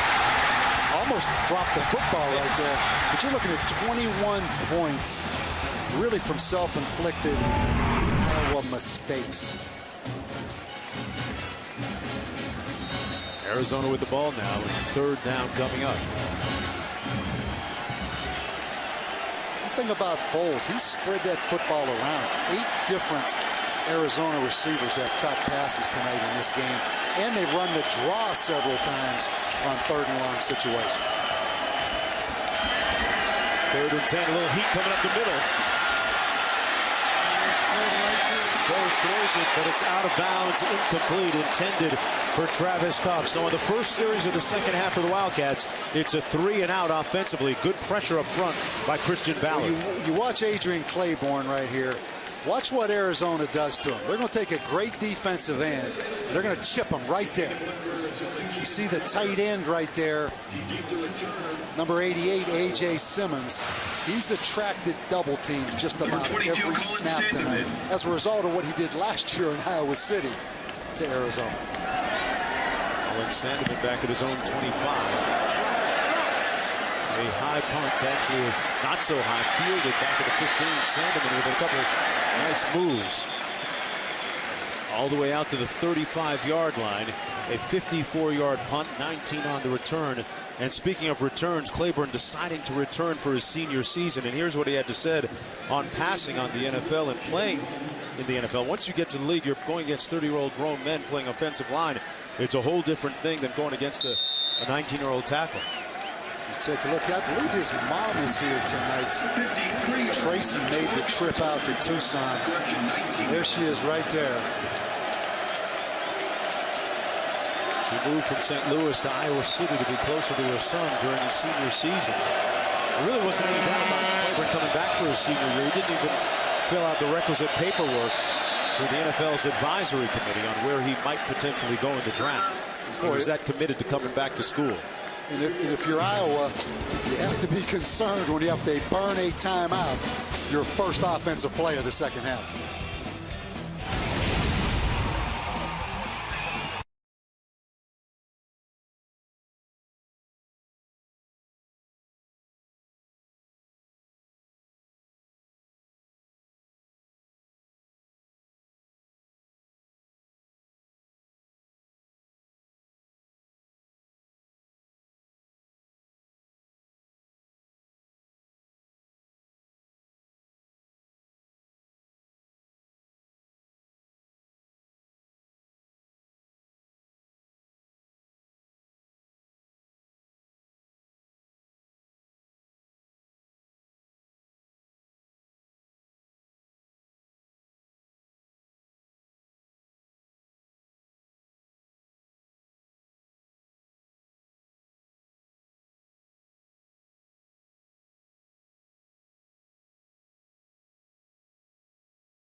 Back here in Tucson, you know, during the World Cup on ESPN this summer, everybody learned about those things, the vuvuzelas, those horns, Bob.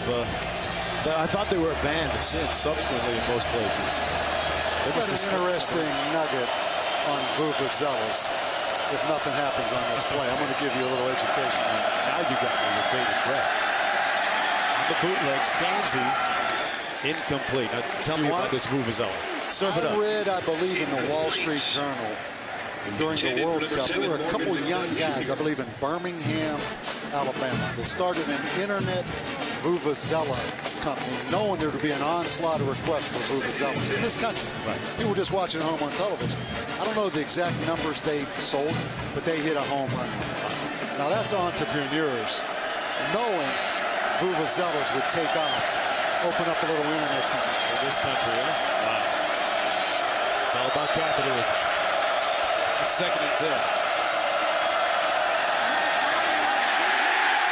a sack by Reed, Brooks Reed.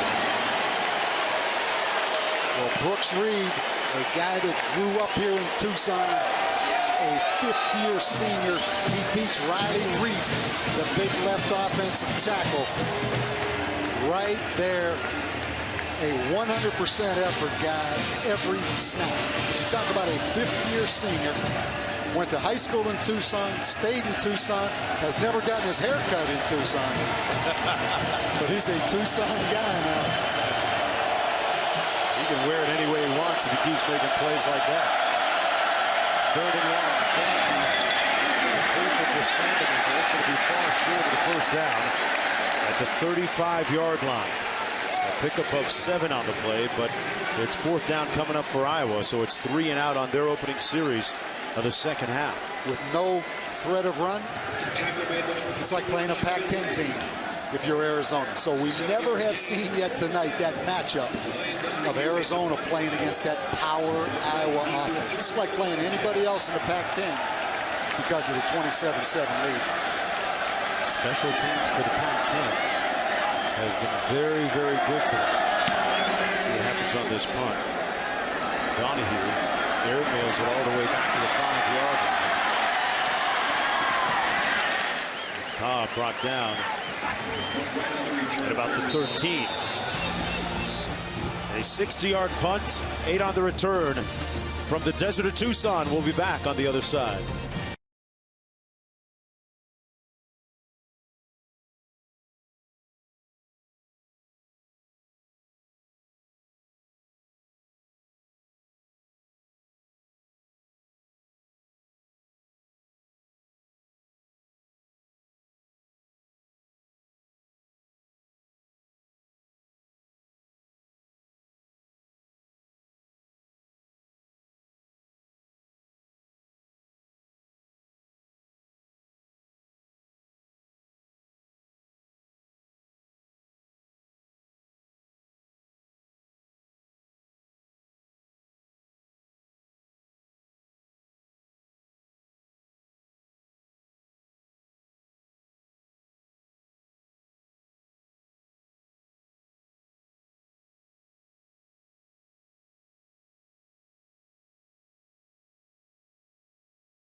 Let's take a look at this. This is being reviewed right here. Was he ever down? He rolls on top of the Iowa player. Now the question is right there, if the back of your hand is on the ground, you are down. If the football's on the ground or the top of your hand's down, you are not down. But right here, he's going to roll over top of the Iowa player. I think he is down because if the back of your hand is on the ground, that's also your forearm on the ground, which means you were down. Now, if the palm of your hand's down, you're okay. Or if the football's down, you're okay. But if the back of your hand is down, you are down. Mark, let's look at it right here. That looks to me like that's the back of his hand, which means he is down. That football is dead right there. See right there? That's the back of his hand, and he is down. That's amazing, isn't it? So you said the back of his forehand. The back of his hand is on the ground. They're saying your forearm. It's impossible to put the back of your hand down without your forearm touching that ground. So you are down. They're reviewing it up in the booth, and the standard is such that there must be indisputable video evidence to overturn the call on the field. But a lot of people don't understand. You can use the football palm down to regain your balance. Okay. You can put the palm of your hand down. You cannot put After your further wrist. review, the runner is ruled down at the 13-yard line. First down. A lot of people don't understand that rule, but they're saying if your wrist is down, your forearm is down. And clearly right there, his forearm is down. But what an effort by Wright. It's just the sense to get up and take it to the end zone and make it be reviewed. It's going to be 1st and 10 from the 13. Antolin and Nwoko in the backfield. 60 yards on the punt, 8 yards on the return.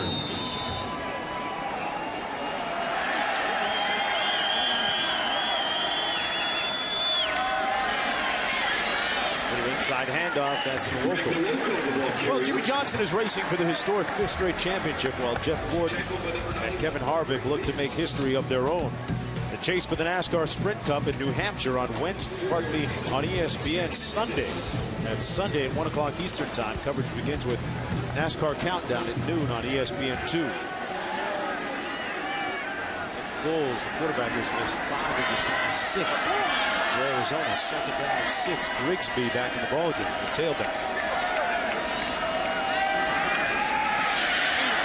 Taking a shot on top. Incomplete, and a flag thrown on the play. It was intended for David Douglas. I tell you, that looked like great coverage by Micah Hyde. I mean, Micah Hyde turned and looked back to the football. The only question, did he hook him with that left arm? But I thought that was excellent coverage out there.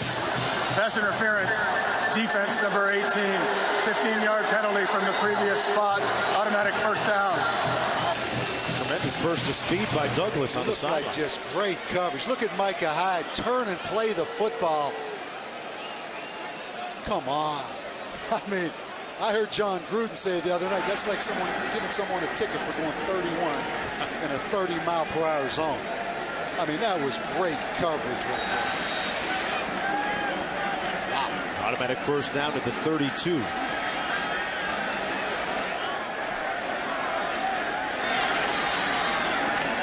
Arizona under center. Something they're doing a little bit more, a little less shotgun than a year ago. The end around. That's Cobb. Cobb with that great speed, tiptoes out of bounds at the 36.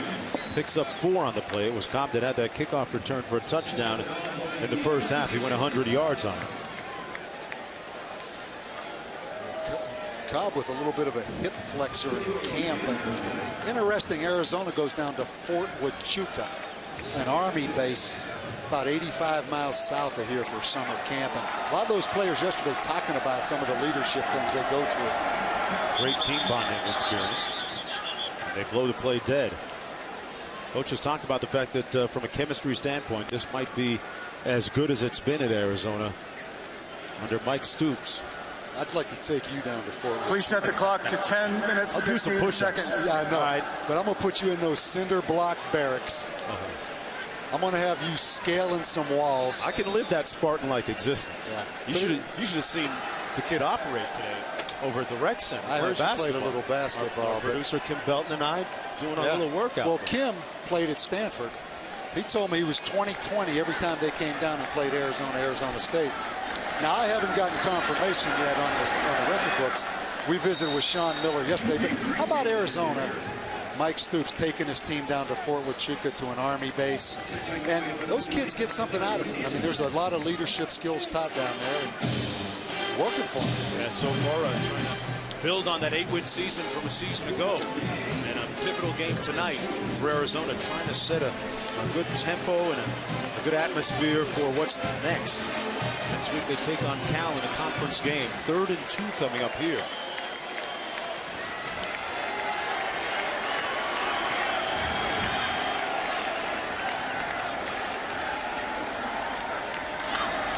Bowles gives it to his tailback, Grigsby. Couldn't break the tackle, and he's brought down for a loss. A nice defensive stand that time, led by Tyler Nielsen, a loss of 4 on the play.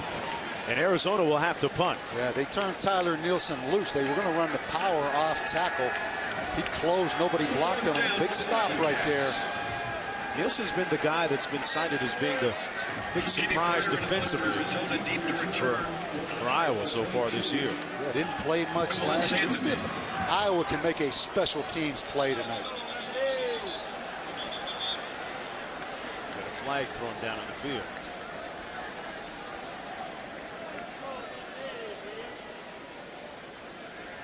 Two really good punters in this game. Keenan Cryer for Arizona, 4th year as a starter. Never had one blocked in his career. You look on the other side, Ryan Donahue, who had to punt block for Iowa, he's had 3 blocked for his career.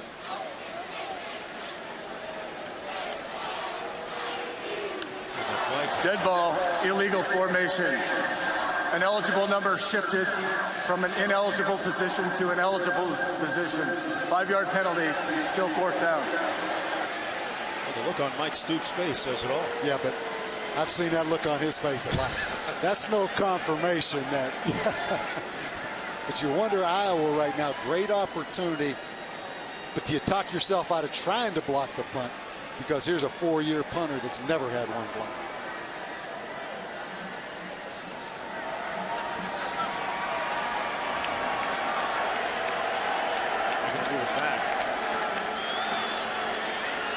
Cryer is going to punt from his own 17-yard line.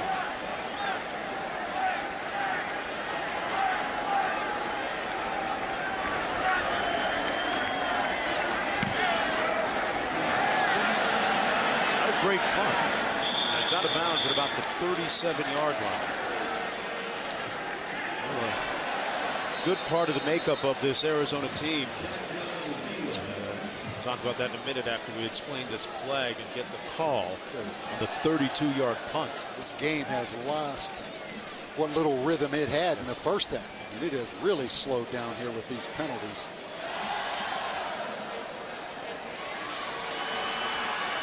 See what kind of field position Iowa gets after the penalty call. Dead ball, personal foul, number 2 of the kicking team. 15-yard penalty, 1st down.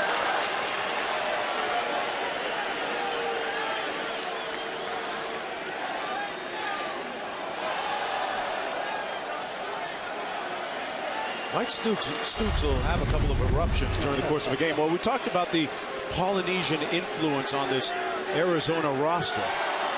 And there you see them doing the traditional haka pre-game.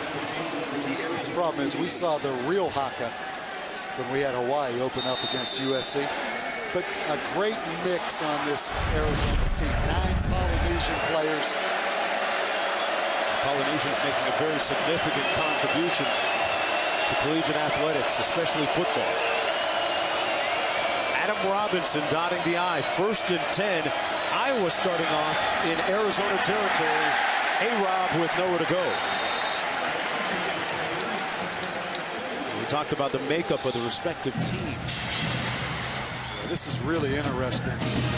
Iowa, state of only 3.5 million people, with 54 players on the roster from Iowa. Arizona, a state of 6.5 million, but only 16 in-state players, 16 from Texas, 43 from California, 9 Polynesians. But a great mix on this Arizona football team. We saw yesterday in the office. These guys really enjoy each other. 2nd down and 11. Stanzi complete. Boy, what a pass. He laid it right in there at the 37-yard line to Johnson Koulianos. A pickup of 11 and enough for the 1st down. Talk about Iowa. 54 players from within the state have built this program on a lot of walk-ons. So do you have to get the in-state kids if you're Kirk fans? You have to. You cannot allow anybody come into that state. And that's what they've done a great job of, keeping them in-state. 1st and 10. There's the play fake. Open up the post. 6 points. Touchdown, Johnson Koulianos.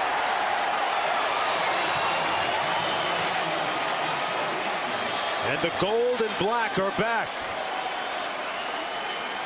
Play action pass. Vital part of Iowa's offense. Watch the play action. Watch the safety jump up.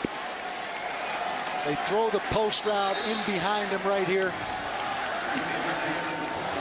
I mentioned no Iowa receiver drafted since 2001. I think Koulianos is going to break that streak for the Hawkeyes. You know what he'll do? He'll be tweeting every Sunday from the NFL because Kirk Ferentz has kind of put an embargo on social media. He communicates with touchdowns.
ESPN's College Football Primetime, brought to you by Chevrolet.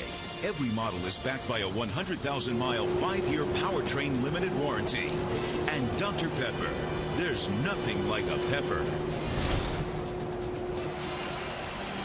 I tell you, surprise, surprise. Located under the east end of the stadium here is the Stewart Observatory, what you saw a moment ago, where scientists, engineers, and technicians are producing giant lightweight mirrors. They make the largest telescopes in the world. Bob, there's a lot going on under the stands here. Well, and in this state, telescopes and viewing of stars, and I'm not real big on it, but it's a big part of this state. We were up in the foothills last night at the athletic director, Mr. Greg Burns' house. What a beautiful setting that was, up in the Catalina foothills. Had a chance to visit with some people here at the University of Arizona. The athletics department in very good shape under his guidance. Visited with Sean Miller, the head basketball coach here yesterday as well. Foles complete. Douglas got hit. Bob, let's take one more look at the touchdown. What's that key? Well, here's what play action pass does. Watch the corner right here. Arizona's going to try to get the extra guy against the run. Right there, the play action. Look at the corner start up. Now you have the wide receiver one-on-one with the free safety, which is a tough matchup. But Arizona trying to get the extra guy against the run. Koulianos, Joe Perkins, the safety, has no chance. But the play action caused Arizona to get the extra guy. Well, gets the run. Iowa pretty stout that time, although Greg and Wolko picked up 5 yards. Jeremiah Hunter making the stop on the play. Approaching 6.5 minutes to go in the third quarter. A couple of undefeated teams on the field. Herb Ferentz's Iowa Hawkeyes coming in at 2-0. And Mike Stoops' Arizona Wildcats also at 2-0. Both teams coming off very impressive wins last week, but they both respectively step it up a level in competition this week against each other. Foles, Douglas again, and he took another hit. And near another first down, picked up 6. Well, ESPN's coverage of Major League Baseball and the hunt for October continues on Sunday Night Baseball. Detroit taking on the White Sox. Sunday Night Baseball presented by Taco Bell, part of Lee Jeans. The hunt for October on ESPN and ESPN3.com at 8 o'clock Eastern Time.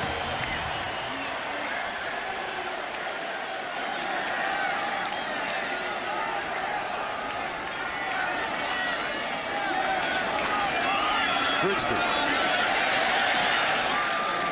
Got about 2 on the play. Knocked down by Christian Ballard. Grigsby with a bunch of family members here in the game. His brother Ahmad, who played collegiately at the University of Kentucky. Brother Marcellus played football at Temple. Spent a little time with the Green Bay Packers. Good 1-2 punch at running back for Arizona as well with Keola and Tolan, and that little number 2 out of Las Vegas. Good little change up to Grigsby. Yeah. Throws a dart complete at the 38-yard line to Douglas. Bob, you see them going to Douglas a lot because this guy, Kreiner, on the sidelines. Kesselnick reported earlier he had that foot issue, that foot injury. Doesn't look like he's going to get back in the game anytime soon. You have to be impressed with the accuracy of Nick Foles. Stands in that pocket. Foles, the same high school, Austin Westlake, as Drew Brees. Actually committed to Arizona State. Committed to Arizona State, played for a year at Michigan State. We're transferring back here. Flag on the play. Dead ball, false start. Offense number 67, 5-yard penalty. Philip Garcia, the starting right tackle, the perpetrator on that flag.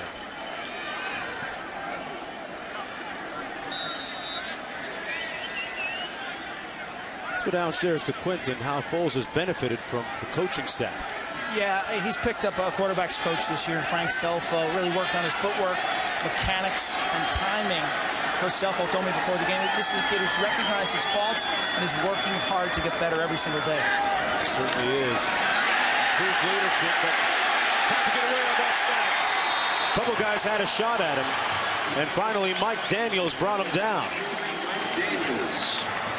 A 12-yard loss on the play, and that's the 5th sack of the season for the Hawkeyes. It's one of the few times you're going to see Iowa blitz. They're going to bring both linebackers on a cross stunt.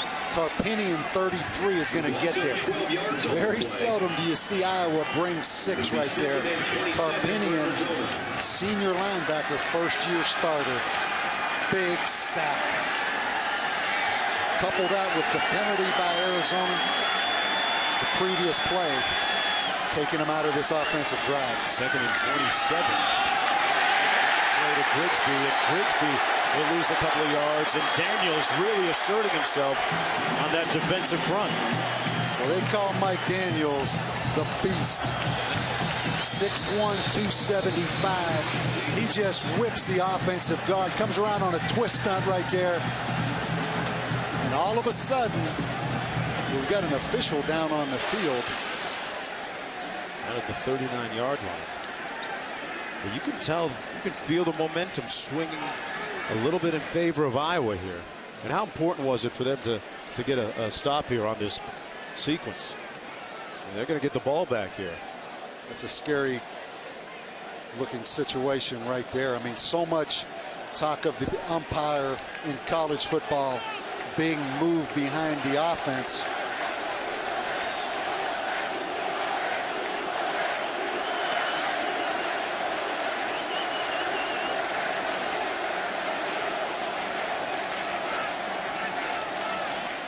Attending to one of the officials down in the field.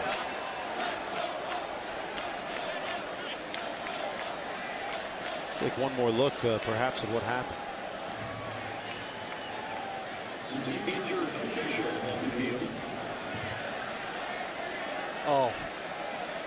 Just an inadvertent That's unfortunate. shoulder. Yeah, took a shot to the head right there. As one of the Iowa players was trying to get off the field. Totally accidental, of course. That's a good sign there. These officials just underscores that they have one of the more thankless jobs on the field.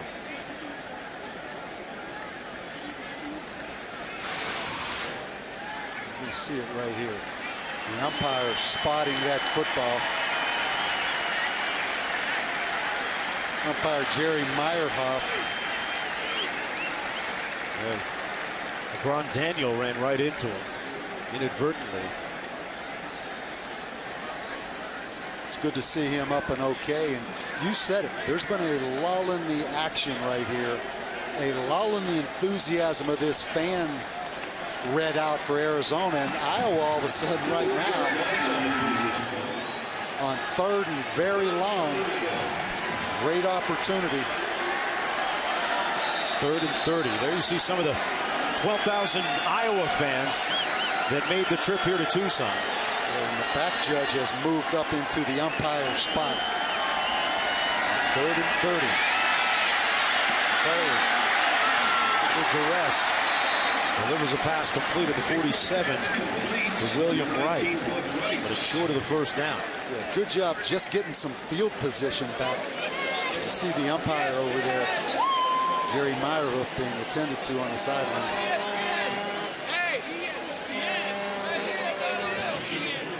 Fourth and 19. Cullen Sandeman with his heels planted on the 10-yard line. Kenyon Cryer punting from his own 40.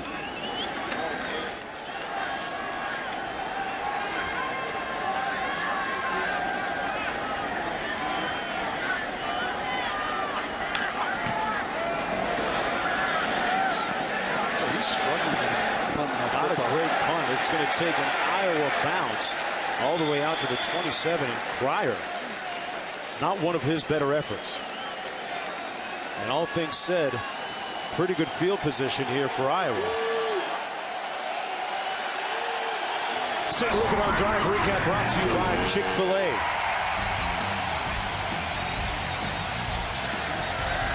Arizona started off real well here. Great catch there by the roommate connection, Douglas. Then Iowa's defensive front really started to turn up the heat. That's Jewel Hampton running out to the 30-yard line, picked up 4. And Hampton comes up grabbing his leg. Hampton limping off. That's really unfortunate. You know, Hampton, as a freshman, played behind Sean Green, the New York Jet tailback.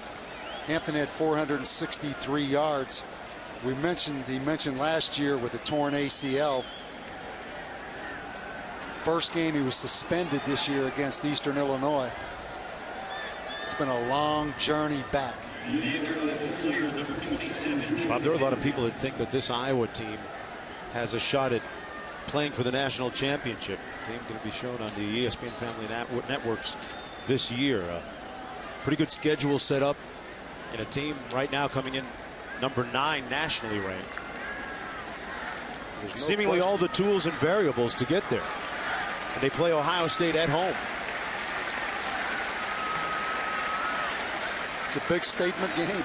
I mean, it is a big statement game for Pac-10 Arizona against a well-respected team.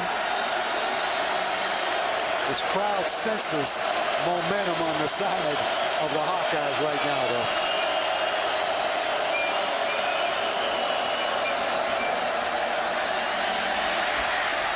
Underneath, boy, what a catch. Reisner makes the catch with a defender draped all over him. And there's a flag thrown as well. See why they rave about his pass catching abilities. They've had 7 straight tight ends going to the NFL.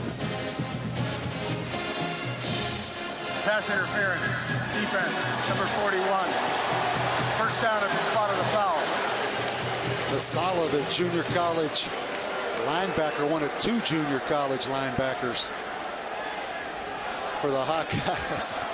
I think that face showed what Mike Stoops thought of that call.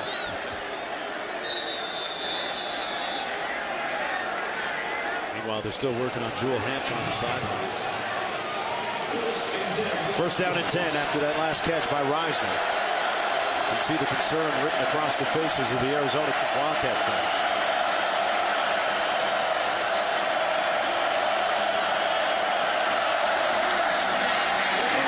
Brought down for a loss on the play. Nice surge up front by that defensive front four. Let's go, D. I was going to let you say that.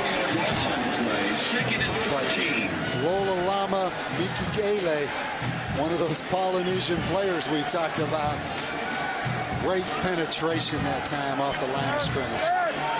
Under a minute to go now in the third quarter. 2nd and 14.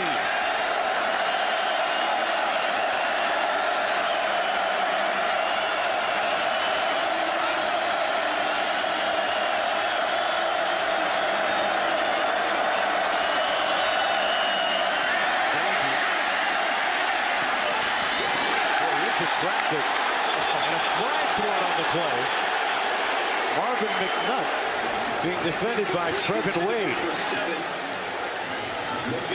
And Mount Stoops is about to blow again. I'll tell you one thing, he yanked that helmet off. Trevin Wade yanked the helmet off of Marvin McNutt. Pass interference, defense. It's going to be a pass automatic interference first down call. spot of the foul.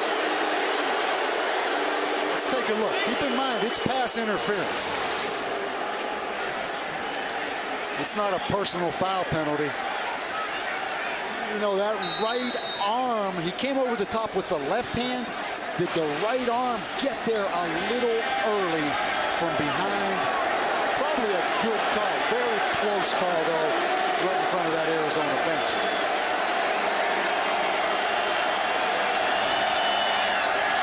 Arizona got a little bit of heat. That one incomplete. Out of the reach of Marvin McNutt. Really good pass protection, though, by Iowa against that blitz from Arizona. But you sense frustration right now with Arizona's coaches. Make sure if you're an Arizona player, particularly on that back end, don't get frustrated and give up a big play right here. Those penalties are all part of the game now.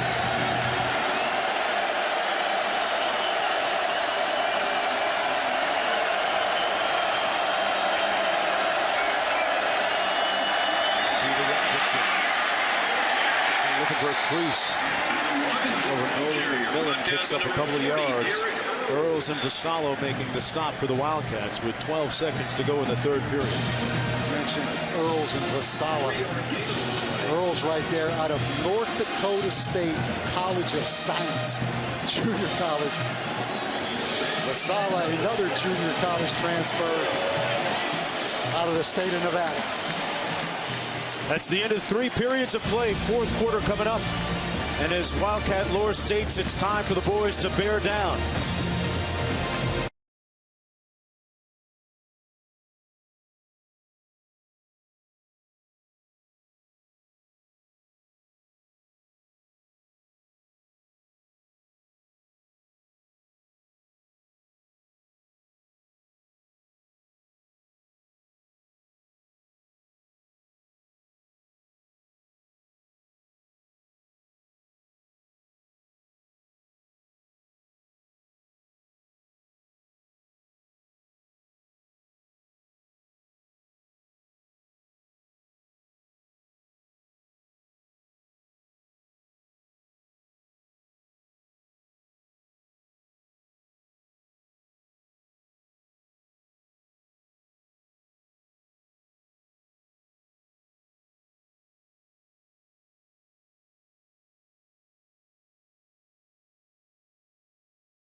Welcome back, everyone, to Arizona Stadium. The Wildcats leading the Hawkeyes 27-14. And with Iowa ranked number 9 and Arizona number 24, one or both of these teams could end up playing for the Coach's Trophy presented by Dr. Pepper.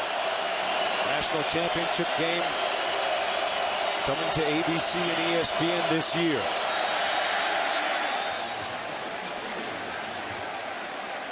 That's going to be a procedure penalty against the Hawkeyes. Dead ball, false start, 77 offense, 5-yard penalty. You're not going to see him show a whole lot of emotion on that sideline, but now on that opposite side of the field, you can see what kind of investment he has in this program and how he realizes this game can take them and get them over the hump. I'm not sure that blood pressure is 120/80 right now. 27-14 as we start the fourth period. For the Wildcats, Ricky Elmore. One of those returning starters, one of the few ones defensively.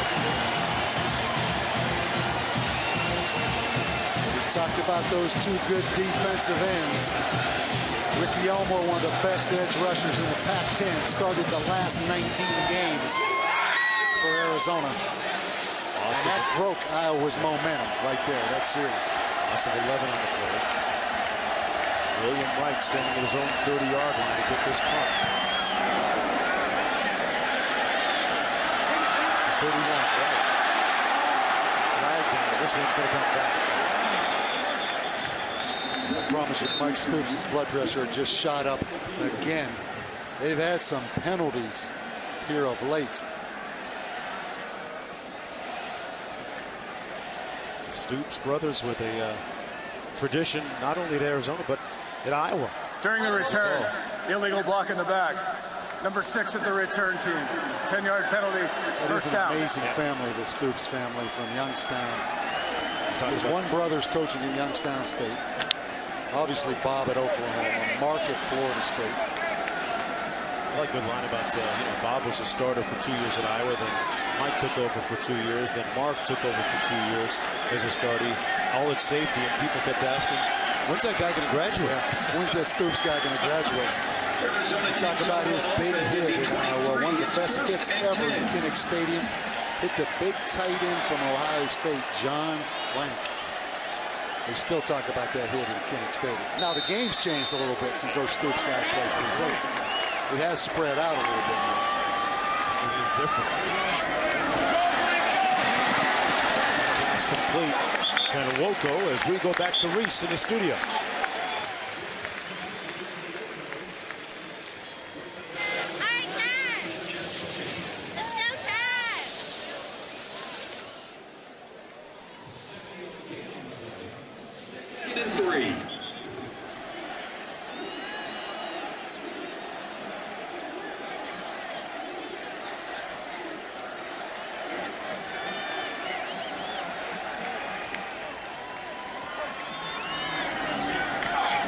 And here's Foles completing the pass to Grigsby into the backfield, and enough for a first down. Grigsby wants the late hit.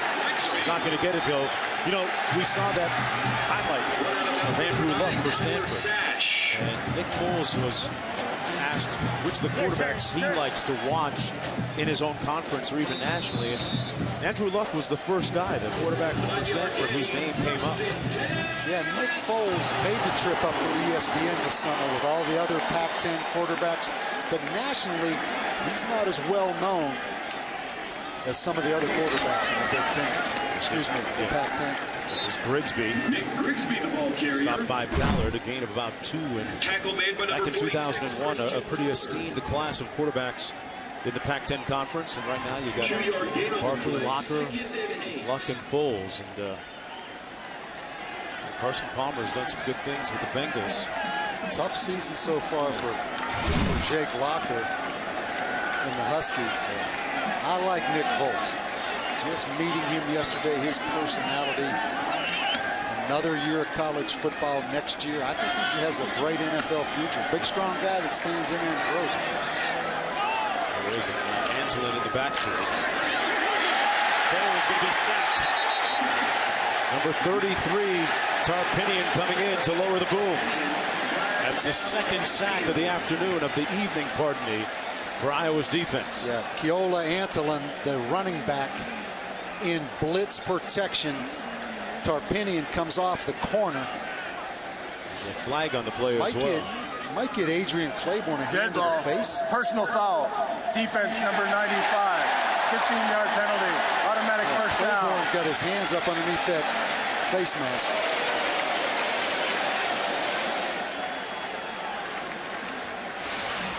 Let's take a look at the penalty. You're going to see Claiborne right there. No question. Left hand went up under that helmet right there of the quarterback. That's a frustration penalty right there. Well, you know, the coaches tried to prepare him for all the double teams that he was going to be facing this year. They kind of feel that he could have the same type of impact up front as Ndamukong Suh did last year at Nebraska. But they had to ready him for all the schemes that he was going to face. Yeah. And Bob, it seems like they've schemed pretty well against him today. Well, there's no question the cumulative effect of getting double teamed, having a running back, having a tight end chip on you, but just a untimely, silly mistake right there by Claiborne. Always hands it off to Wilco. And Christian Ballard makes the stop immediately. Ballard, one of the more versatile players, and another flag thrown on the field. Christian Ballard, I think, will end up being a first-round draft pick. I mean, this guy's 300 pounds and athletic, but man, the penalties. Dead ball, personal foul, number 19, offense. 15-yard penalty, second down. William Wright.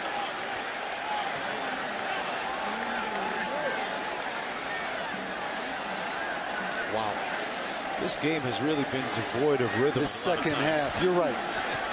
The first half started out crazy with the block punt, the interception return, the kickoff return. The second half has turned into a penalty free-for-all right here. But look at the field position right now. Second and 27. Second down from the 25.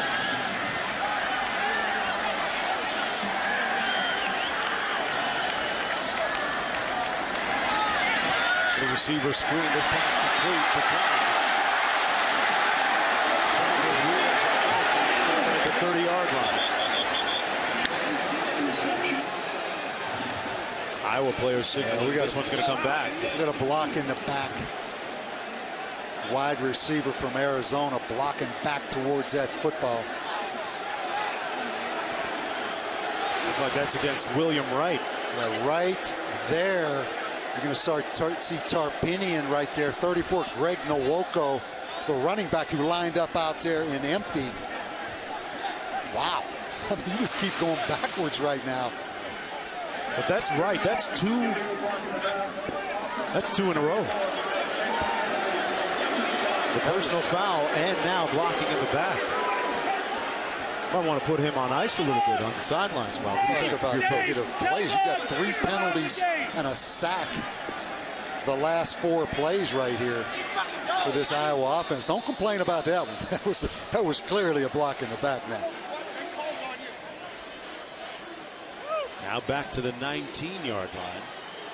And no Jerron Kreiner, you know, just to throw the football up to maybe get a pass interference penalty right here.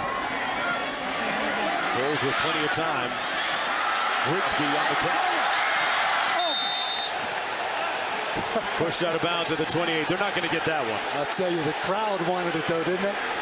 They wanted Prater on a late push right there. Don't be talking over there, Shane Prater. Absolutely nothing late about that. From the 27. 3rd down and long. Everyone in the stadium looking at that big screen, wanting to be a part of the officiating crew, huh? Ready to storm the castle with pitchforks and torches now.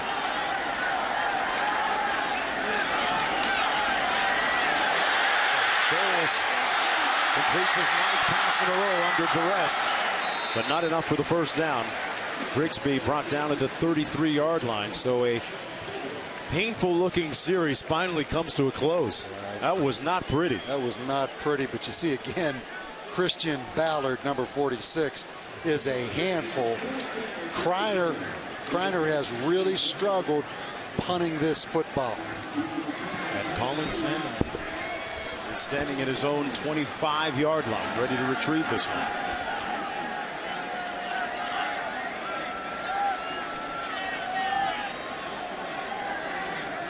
Pryor from his own 19. Didn't get that one either. Takes an Iowa bounce out to about the 33-yard line. 35-yard punt. Hey, the Hawkeyes used to being behind the 8 ball this late. They've done it before.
Let's take a look at tonight's All-State Good Hands play. There have been some good ones to choose from. Marvin McNutt needs to have a few more. 2 catches. One of his catches right here. Spectacular catch.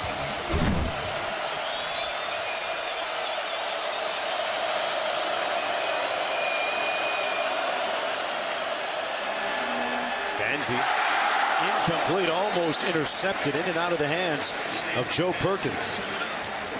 Tried to get the football right there to Marvin McNutt.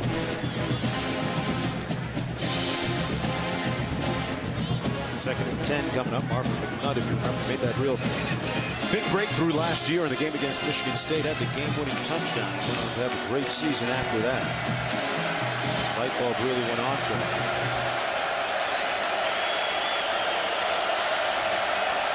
Second and 10.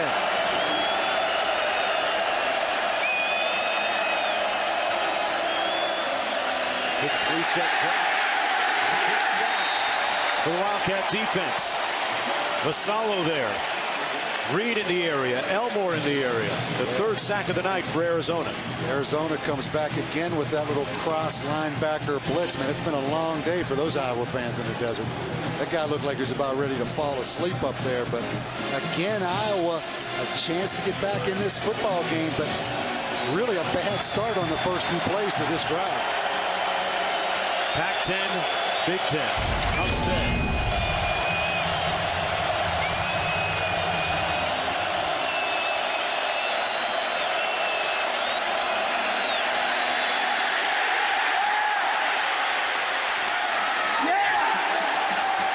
Fourth down.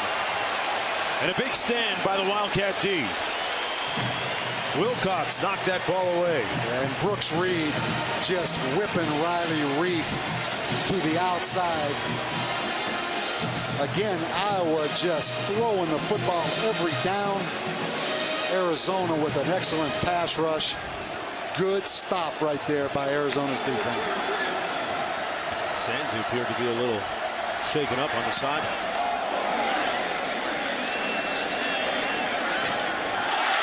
And Iowa is going to get a gift-wrap turnover. Sean Prater had it bounce right off apparently his face mask. They're still fighting for it. And Arizona got it back. Wow. It almost appeared as if the Iowa player that recovered it was down, Sean Prater.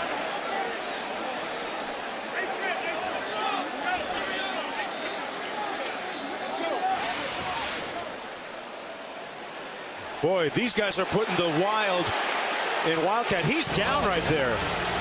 He's down, and then it was wrested away. William Wright just jerked that football out of Sean Prater's hands. He didn't want to go over and face Mike Stoops on that sidelines unless he got that football back.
ESPN's College Football Primetime is presented by Hampton Hotels. At Hampton, we love having you here.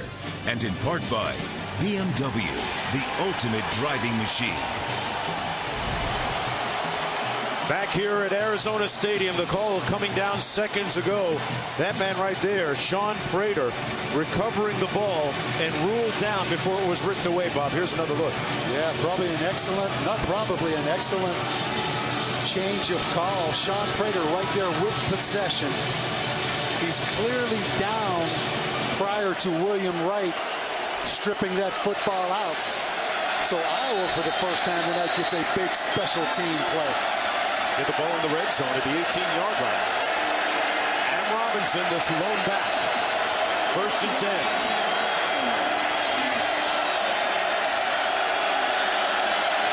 Noise becomes a little bit of a factor. Stands into the end zone.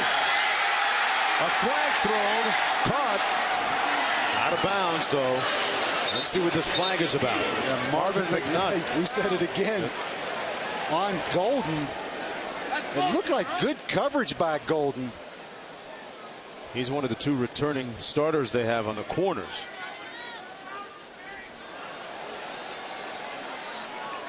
McNutt. Pass interference. Big Defense 6'4" number 1. receiver. 15-yard penalty from the previous spot. Was a handful Automatic first now. down. A high school quarterback, Robert Golden, the corner, looked like it was excellent coverage. All right, let's take a look back at how Iowa is doing in the red zone, brought to you by Verizon.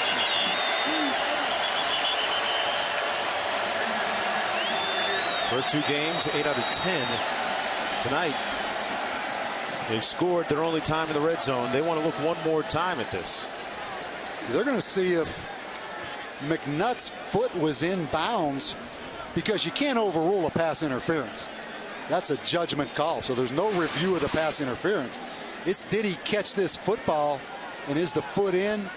Looks like the foot's on the line, doesn't it? What about the first one, though? That was his left foot. Did he get that foot down? Did he have, look at his right foot. Yeah, he's tapping that right foot, isn't it? But did he have possession of that football when he tapped that right foot? That is very, it goes without saying, it's very close. Again, it was ruled an incompletion. Is that conclusive evidence that that right foot touched while he had possession of that football? The left one was on the line, right? Yeah, the pass interference is out of the mix. That's not a reviewable call. So seconds after Iowa was the beneficiary of a review getting the ball back. Let's take a look at that first foot. Right there. Boy, that's tough. I don't think there's enough there to overturn that call.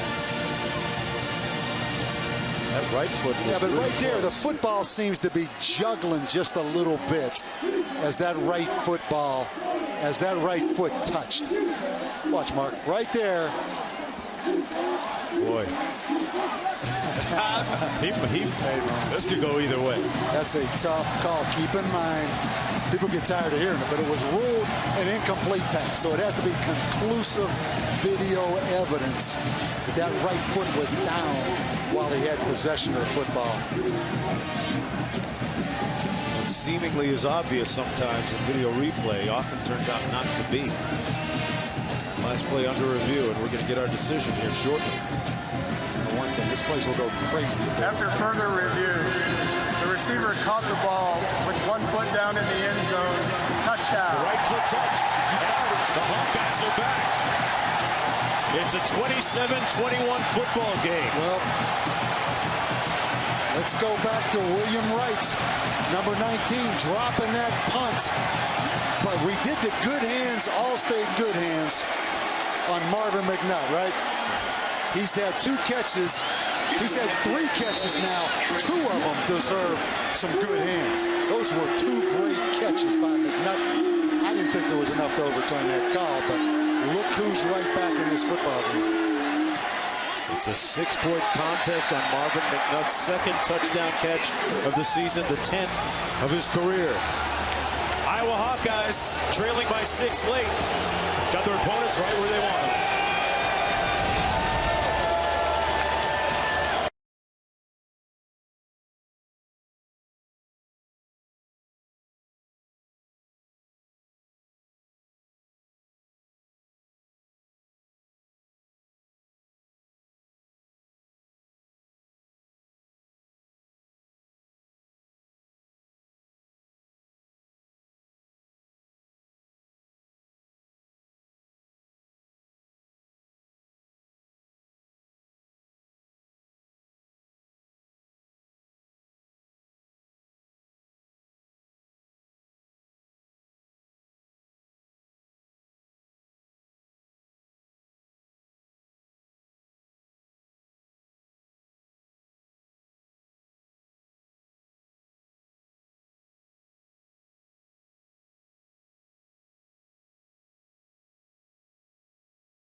Marvin McNutt with the touchdown catch a few moments ago. Arizona now leading by a tenuous 6-point margin. Yeah, Marvin McNutt, faster than you think.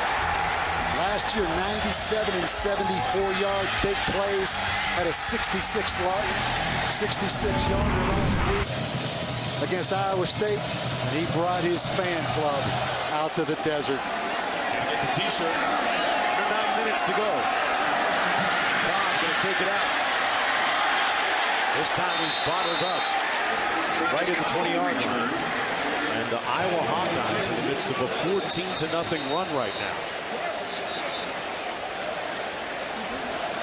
It may be 12:45 back in Iowa City. That's after midnight. Still a lot of life left in these Hawkeyes now. They're watching this one closely on South Dubuque Street, and the players shaken up down there on the field. There's a collision on the kickoff. Number 25 looks like Packy O'Meara. Well, this week on Monday Night Football, Drew Brees and the Saints take on Frank Gore and the 49ers. Monday Night Football on ESPN Monday at 8:30 Eastern Time. It all starts at 7 Eastern with Monday Night Countdown served by Applebee's. You know, the people talk about this 2-hour time difference. It doesn't bother these kids in the least that it's 2 hours. You don't think later. they notice? Not even a little bit? This is their wheelhouse. Now, if it's 2 hours earlier, like if you head from west to east, and you play, say, a noon kickoff, and that's 9 o'clock in the morning for you on your clock, later never hurts, guys. May hurt the coaches a little bit. Did you like to take, when you traveled west, did you like to take your team in a little early? We usually went Thursday night, just to get a little more acclimated to it. Big drive right here for the Arizona offense.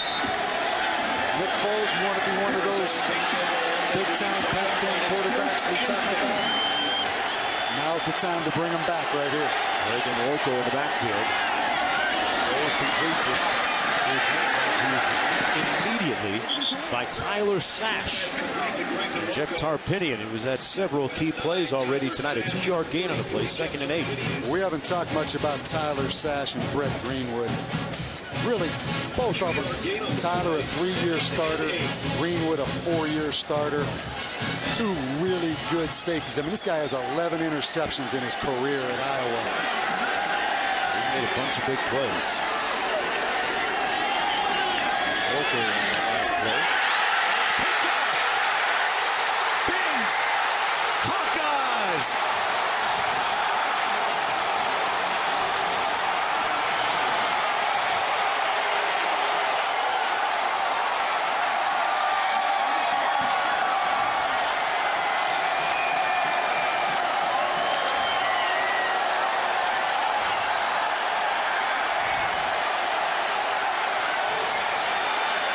You'd never know there's only 12,000 of them there, black and gold clad. And the Hawkeyes now an extra point from taking the lead. And what a incredible turnaround, a calamitous turnaround from an Arizona standpoint. 1 o'clock in Iowa City, they're wide awake. That defensive front has come to life for the Hawkeyes. The extra point is no good. Incredibly no good. An incredible swing of momentum seemingly on every play here in the second half. And we're knotted at 27 with 8:12 to go. We promised that Big Ten pack down throwdown. You got it.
A look at Broderick Binns, who returned an interception for a touchdown. That's right. Just a few moments ago, the big fella laying back and running it in after picking it off. And the incredible swing of momentum continues here in the second half. We're tied at 27. And then after that interception, the pick six, a blocked extra point.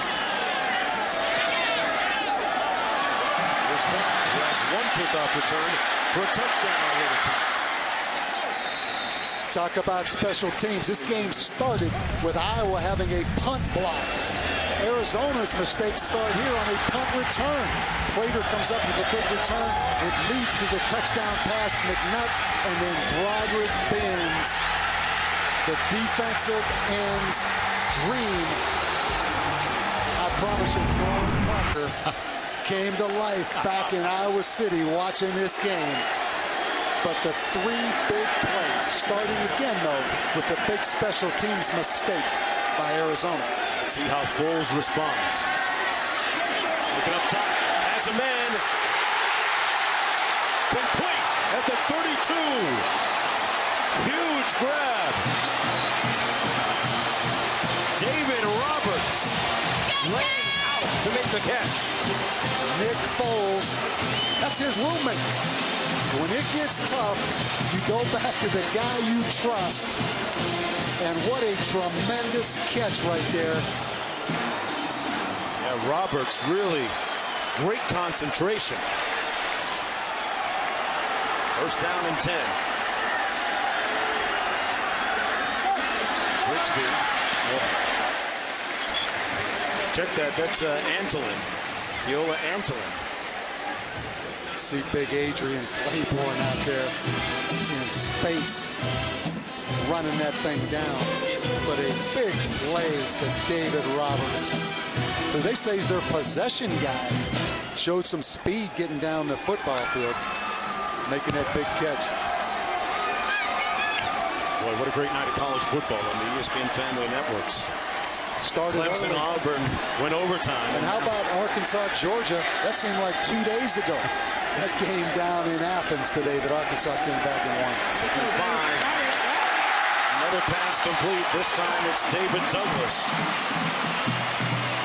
Boy, you wondered maybe about the resolve and resiliency of Nick Foles. Not anymore. He's come back after that interception and gotten his team in the red zone really quickly. A 14-yard gain. He spread it around tonight, too, to 9 different guys. Without Jerron Kreiner, who's out with a foot injury. He's the team's leading receiver coming into this one. Grigsby with nowhere to go, brought down at the 21-yard line by Carl Klug. Klug is a great story.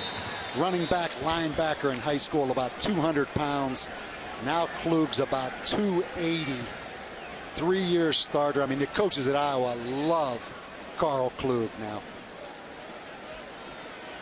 Got an injured player down in the field for Arizona, Von Dusty.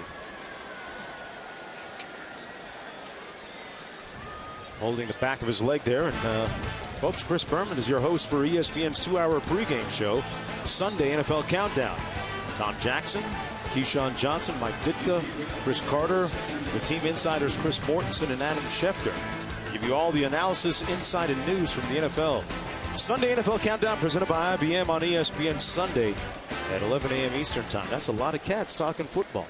2nd and 16. Speaking of cats, boy, the Wildcats have moved the ball down the field in a hurry. Try and blunt the momentum that's recently been acquired by Iowa. Big plays. David Roberts, the big catch down the seam. You take a look at Von Dotze. He's had some problems low back, a disc in his back. That looks like a little bit like he's grabbing that hamstring, but that is a big guy now. 360 pounds, Von Dotze.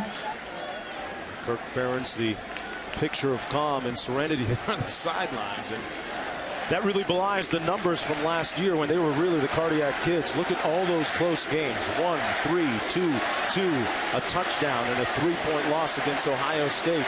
They're familiar with this kind of situation. More times than not, 4 wins against 2 losses, they've come out on top. That was last year but this is the present. Funny how it kind of looks the same. 2nd and 16. Wide open underneath. Douglas. Close to another first down for Arizona. A 16-yard gain. Those roommates on the same frequency right now with under 6 minutes to go.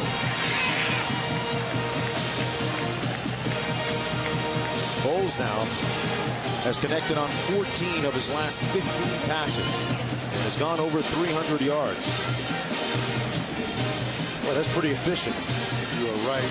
Right here, you take nothing for granted on 3rd down and short right here. Because as we've talked about all night, this is the best defensive line in the country over there. I'm talking about Iowa.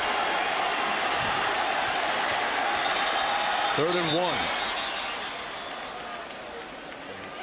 Arizona gets the timeout.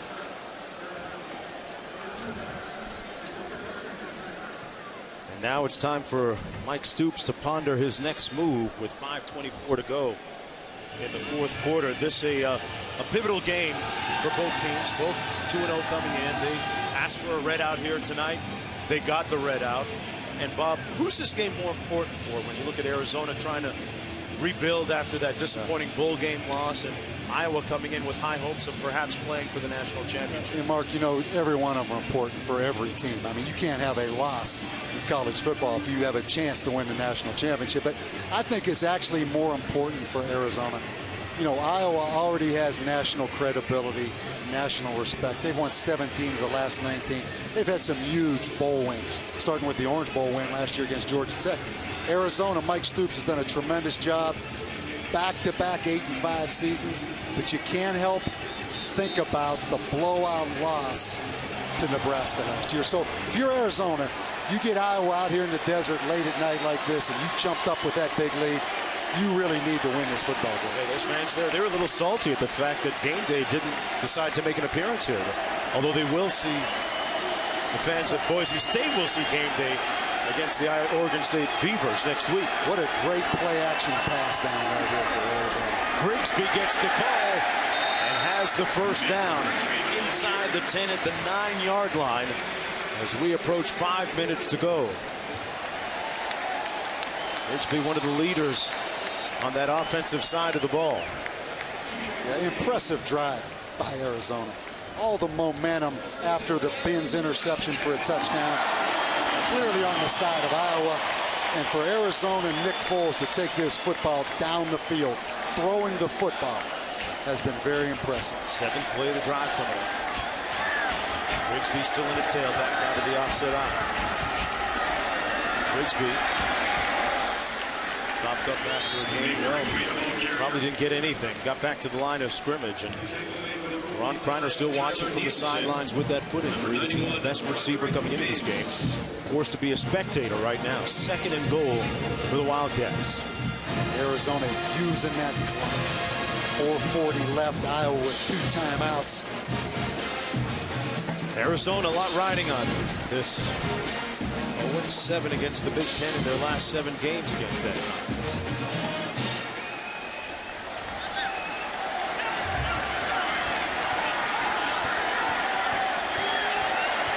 Second and goal. Into the end zone. Incomplete. And no flags on the play. William Bug Wright couldn't squeeze it. Boy, and Nick Foles, the perfect play call, check at the line against the all-out blitz, man-to-man coverage. You run the corner route, ball thrown perfectly. William Wright had a chance right there to make a big play. He's had a tough night, hasn't he? Especially in the second half. A couple of costly penalties back-to-back. The fumble on the punt, which led to an Iowa touchdown. 3rd and goal.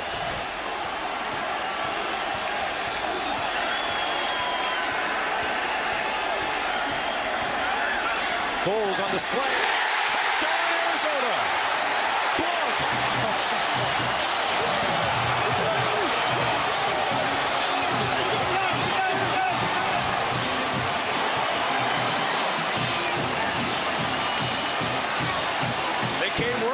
to him.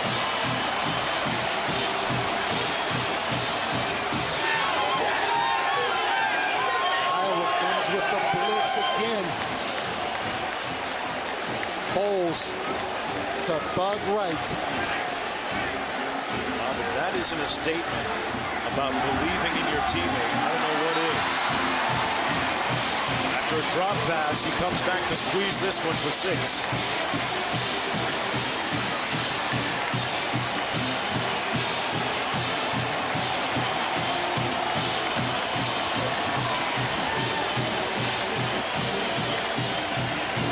Trying to hop over there.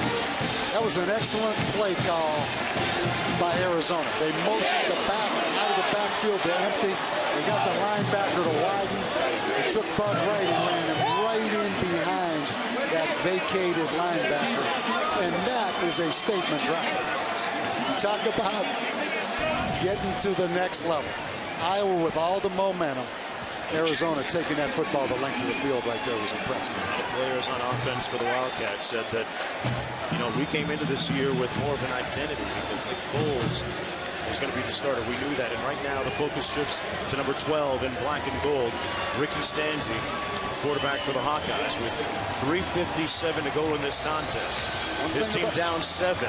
He's got to move that ball back down into the end zone. Well, one thing about Ricky Stanzi, he gets hot in the fourth quarter. Now, this is late in the fourth quarter, but statistics back you up. I mean, Ricky Stanzi is good late in the football game. I think back to Michigan State last year in East Lansing. Culianos has an alley. Pushed out of bounds near the 40-yard line, but good starting field position for the Hawkeyes. Here's the graphic on Ricky Stanzi in the fourth quarter. Look at the percentage completions. Look at the TD to interception. And remember last year in East Lansing when it looked like it was over. And he took that Hawkeye football team the length of the field under very similar conditions he has right here today. The last line of that graphic said that he completed 78% of his passes when trailing in the fourth quarter.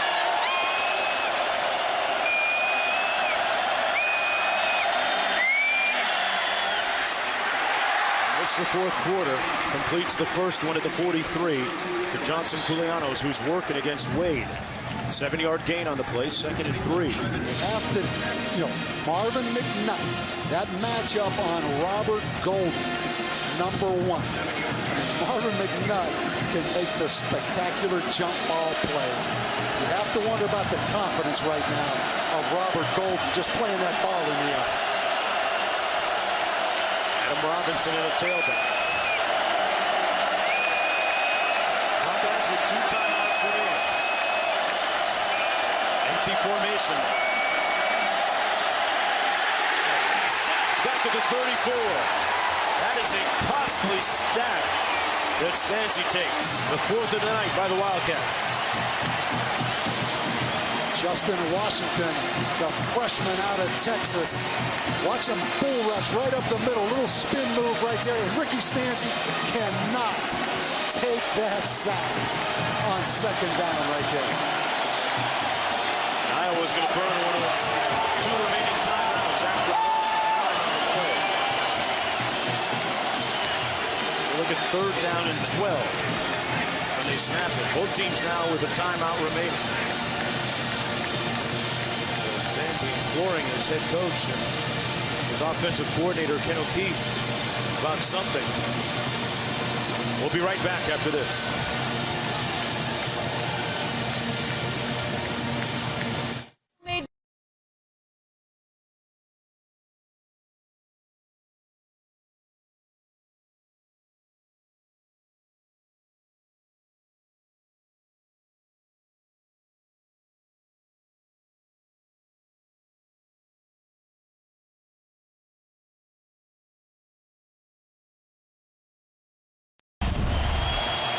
Third and long for the Iowa Hawkeyes. Time running out on them. But they're at their best in pressure cook situations like this. It's as loud as I've heard this stadium.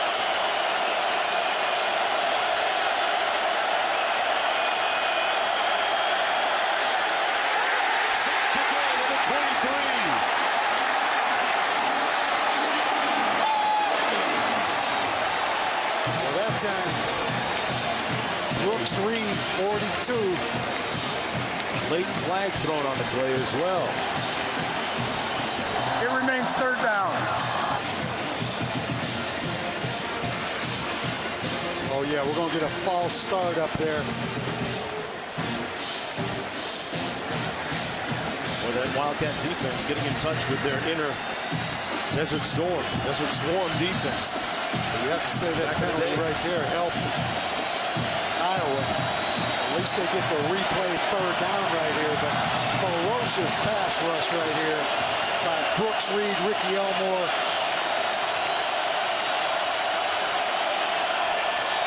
You have to go up to Marvin McNutt on Robert Golden, don't you? 3rd and 17. Bringing some heat again on Stanzi. Same result. 3 in a row. And the readout is about to stamp out the Hawkeyes. Well, Brooks Reed that time just ran over at Robinson, the running back. The 5th-year player out of Tucson. That was a great effort sack.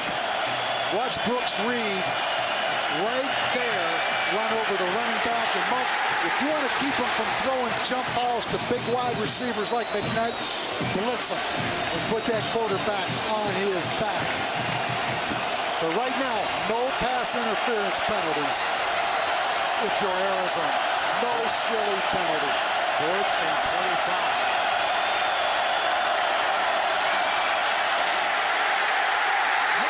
Put an exclamation point on this game. 4 sacks in a row. Washington.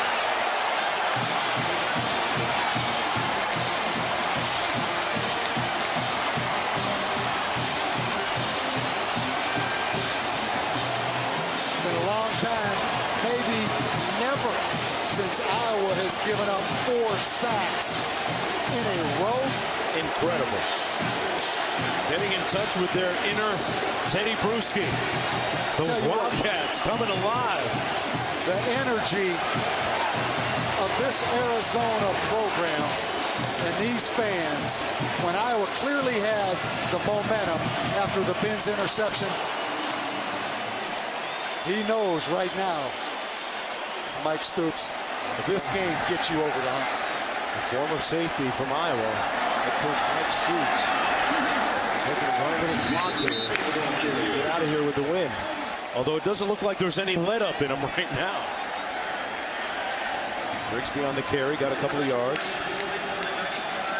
Iowa with 1 timeout remaining. 2nd and 10 coming up for Arizona.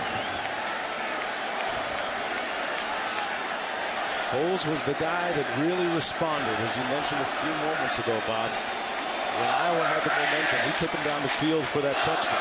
David Roberts, David Douglas, the 2 wide receivers stepping up with Jerron Kreiner out of the game. But the Desert Swarm pass rush. Say your mama you love her. I love you, mama. That was Talked about the fact that this defense only had 4 returning starters from last year with 7 new starters, but you never know it by the way that they played, especially late here in the 4th quarter. Well, and you have to wonder all week, this game got a lot of national attention. How many times do you hear about Iowa's defensive line being the best defensive line in the country? This unbelievable Iowa defense coming to Tucson. You know what, Mike Stoops, he's a defensive coach. And the pride and the motivation and maybe all that talk about Iowa and Iowa's pass rush, this Arizona defense responded to that.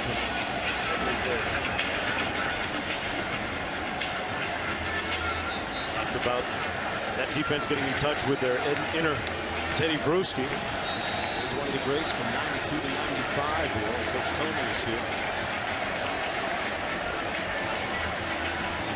A lot of mistakes in this football game tonight, but a lot of big plays, a lot of well-played football, and a lot of energy in this stadium.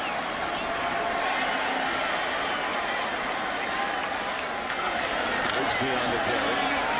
After a gain of about 1 coming into this game, we talked about the relative importance, but Bob, you have to believe this had to be a huge one for the Big Ten Conference. Going up against the Big Ten. When you look at this being one of the Big Ten's marquee teams, the Iowa Hawkeyes, and Kirk Ferentz, nationally one of the top coaches in the game, and the chance for redemption from the bowl game, and the rebranding of the Pac-10 Conference right down to their new logo. I agree. It resonates now, doesn't I think that's a great point. You know, Larry Scott, the new commissioner of the Pac-10, all of a sudden a different era right now in the Pac-10. But you know what? Let's talk about Iowa for a second. They may not win this football game, but they still have the Big Ten. And next week, Cal comes to town for Arizona. They start the Pac-10. So as big as this game is, maybe from a national perspective, it's still a non-conference game. And they both have conference championships to play for. But you're right. I mean, this is a big statement late at night for the Pac-10. Arizona State couldn't quite get it done in Madison today. Washington couldn't get it done against Nebraska. Not that any of the fans here in Tucson are upset that the Arizona State team lost, right? There's Grigsby again. About next week, Cal coming to town. Cal was beaten in their last game.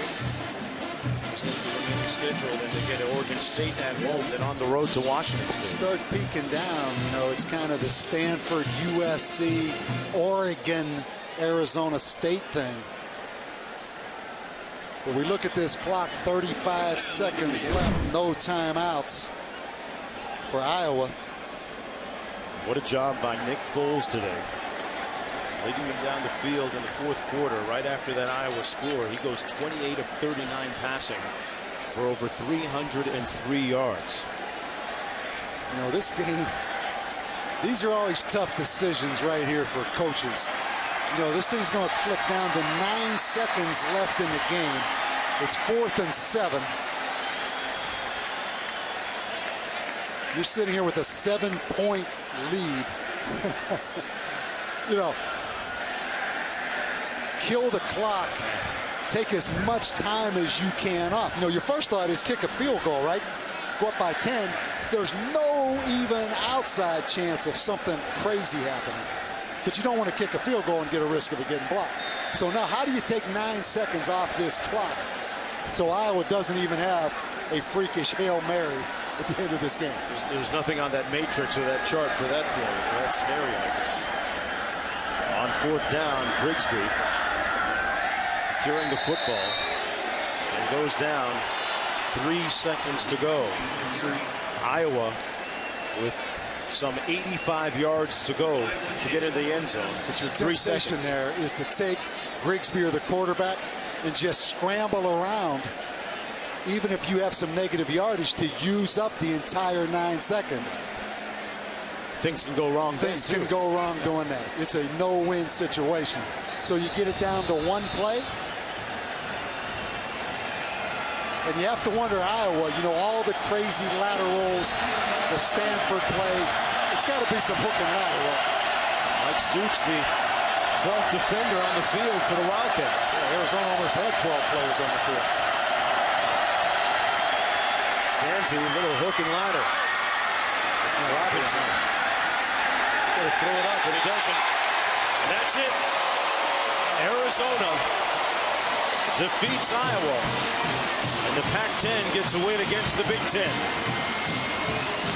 What a game by their quarterback, Nick Foles, who responded when it counted most, and the defense with 4 straight sacks to punctuate the victory. Once again, our final score, the Wildcats improved to 3-0 with a 34-27 win over Iowa, who fall to 2-1. It's been a presentation of ESPN, the worldwide leader in sports. For Bob Davey and our entire production crew, including talented people behind the camera you don't get a chance to see. I'm Mark Jones. Thanks for watching. Right now, we send it to Sports Center.